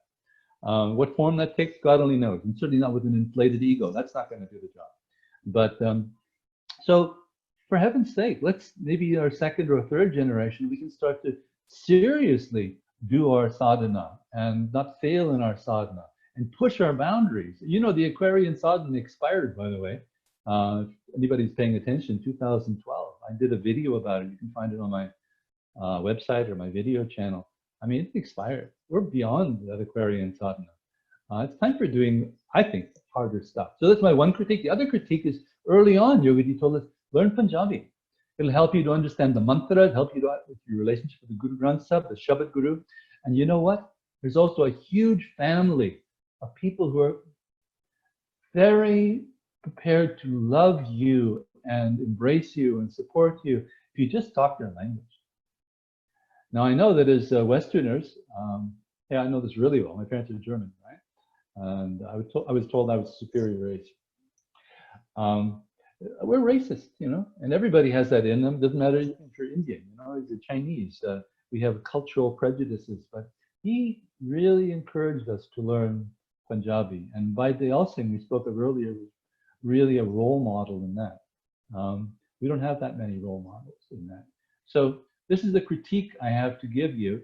I speak some Punjabi, and I have to tell you, I gave one class in Punjabi in India when I was there, and it is one of the highlights of my life. You know, that a Gora, that a white guy should humble himself to learn a brown language and to teach in that. People do get that. And, you know, I take example from the Sikhs of Montreal. You know, they come, they speak Punjabi, they speak Urdu, Hindi, and in Montreal, they have to learn English and French. If they can do that, what the hell is wrong with us that we can't learn just a little Punjabi? Hello, how are you? You know? So, so that is one of the critiques that I'm offering you. And the second book that I wrote was called The Punjabi I Know, it was a Punjabi primer. And very simple. You know, there's words we speak in English that just come from Punjabi, and words like veranda and candle originally come from Sanskrit, come from Punjabi. And after that, I did a book. It's called The Essential Gursikh Yogi. Again, even in, you know, in 3HO, some people, they focus on the Gurdwara, they dress up really good, and some people, they focus on doing yoga, but they don't want to go to Gurdwara. Yogaji was a Gursikh yogi, and there's a whole book. Oh gosh, I'm not doing book sales. You can download this for free. You know, this is the book, Essential Gursikh Yogi, the PDF. You can take it for free. It's a detailed study, which I was really happy to give Yogaji before he passed, to show that I got it and that we can get it. And it's richly filled with not only Gurbani and the history of, you know, the old history of the Sikhs, but also with Yogaji's talks. And the third study I did was a study, because I was still waiting, you know. So I did a study of the last 800 years, you know, dawning Aquarian age. Yogaji was, you know, there's no point in putting him on a pedestal, but he served a very valuable mission, and he did it in a very articulate and a very effective way to give us an age of inspiration, an age of brotherhood and sisterhood, an age of holism, an age where God is, Leonard Cohen, the Canadian poet, would say, God is alive, magic is afoot. And we recognize that. Quantum physics is very about that.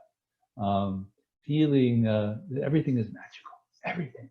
And we should be in awe. The mantra for awe basically is Waheguru. Why not? You know, that Yogaji would describe our journey as going from Satnam, which is being authentic, to Waheguru, which is the experience of awe and seeing yourself in everybody.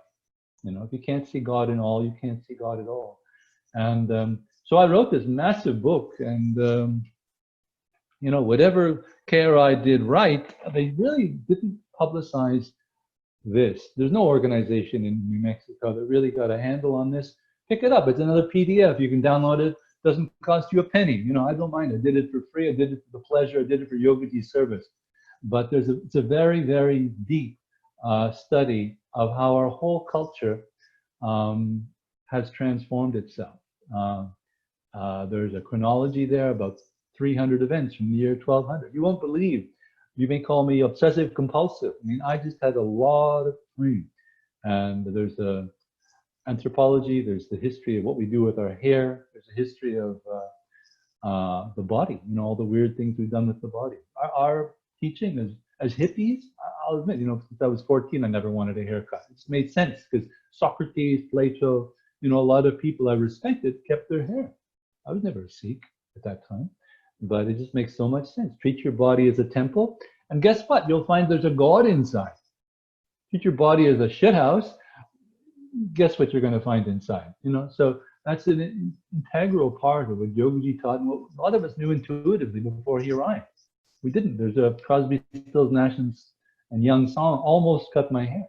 That was called our freak flag. Our hair was our flag of distinction, our flag that we're not going to knuckle under and become a slave to the military-industrial state. You're going to be original, you know. And so that book was written, and then yeah, I did trauma work with. I was very lucky with a student of mine who's now a friend, Dr. Farah Jindani. He published 3 papers, 3 scientific published, you know, peer-reviewed papers on post-traumatic stress disorder and how Kundalini Yoga can affect that. And that's one reason I'm not going so much into, you know, the allegations. We're certainly not going to belittle anybody's allegations, because that's not helpful. You know, let the olive branch do their job. I mean, Gurutej Singh was much closer than Yogaji than I was. From Toronto, I shouldn't can see any hanky-panky, but let the olive branch do their work. You may have heard of Gurutej Singh's critique. It's a good critique, because when your allegations, typically there's a legal process involved, and there's a cross-examination, and that's the legal process. That's where you find guilty or innocent, and it's not the therapeutic process that the olive branch people are taking on. So some people may not find much satisfaction in the olive branch process. I think Gurutej's critique is valuable and valid, but PTSD, there's so much PTSD in this world. And Kundalini Yoga, as taught by Yogi Bhajan, it's another amazing tool for the world, And you know, I wrote. I'm not somebody who shuns people. I do write. Sardani Premkar, no, Pat Dyson. Occasionally, she helped me with the biography. There's some facts I didn't know that I couldn't get from anywhere else, and she helped me with writing the biography. But I also wrote her my last email. I said to her, you know, congratulations on your book. I just want you to know one thing, that, and I know this from my interactions on Facebook forums, it's brought up a lot of stuff. And there are a lot of traumatized people now who see Yogi Bhajan as a boogeyman, and they must be traumatized to think that the father, the originator of a body of highly, very helpful therapy, is supposedly now a monster. And that's the narrative she's put out. And I told her, you know, please be aware of this, and just know that there's a problem in this, that there are a lot of people, especially women, with PTSD, and this yoga can help. But stigmatizing, labeling the originator of yoga as a sexual monster creates problems in itself. I'm not negating the story, but you know, that's a fact I wanted her to know. She didn't really appreciate knowing that, but so it goes. I think we'll just continue in our correspondence. So have I said all? The book is out. It's available now. I think most of you have received it. If you haven't, you can email me. You can study the stories we know. And I'm still gathering stories. There's some beautiful, I mean, he told so many stories, and I just took some notes from Gurutej's talk. I plan to include those in the next PDF. It's a very inspiring story, even if it's just a story. You know, we say the Sufi standard, you know, if it inspires you, it's true. So by that standard, I love it. I don't have a whole lot more to say. Like Gurutej, I'm very grateful. You know, Gurutej and I have survived. I can tell you one of our secrets of success is we're very blessed to have a discipline. You know, they're taking us through thick and thin. You know, he's lost a child. I can't say my trauma has been equally close to that, but you know, sadhana, aradhana, prabhupati. That's my mantra too. And so I don't see any more questions. If you want, you can email me them. Some of you are coming back on Tuesday. Some of you are going to Philip Desleep's webinar tomorrow. I wish you much success. I hope that goes well. And I thank you all. Shall we sing Long Time Son? I won't be able to hear you, but let's sing wherever we are. I know we're in a lot of different countries. May the long time sun shine upon you, all love surround you, and the pure life within you guide your way on. May the long time sun shine upon you, all love surround you, and the pure life within you guide your way on. Guide your way on, guide your way on. Nam. Thank you, Creator, for this legacy, for these teachings, for this life. Thank you for this webinar and keeping all the technology going. Thank you for bringing us all here. Thank you for Gurutej. Thank you for these memories. May we be blessed and blessed. May we be lighthouse for this coming age by your grace. May we stay healthy. Thank you all. Next webinar is Tuesday. There's room there. You can sign on. I honestly can't tell you what to expect. As I say, Gurutej Singh doesn't expect to join us. That was a surprise. But I do have another person who has great stories who have asked to come, and she hasn't said she's not coming. So we'll go with the flow. You can check it out. Perhaps I can send you a, if you're registered for Tuesday, I can send you an email and let you know any news. God bless you. God be with you. And thank you so very much. We should get the recording tomorrow, and we will be sharing that as we know how. It's new technology for me, but we'll always do our best. Thank you so much. Satnam.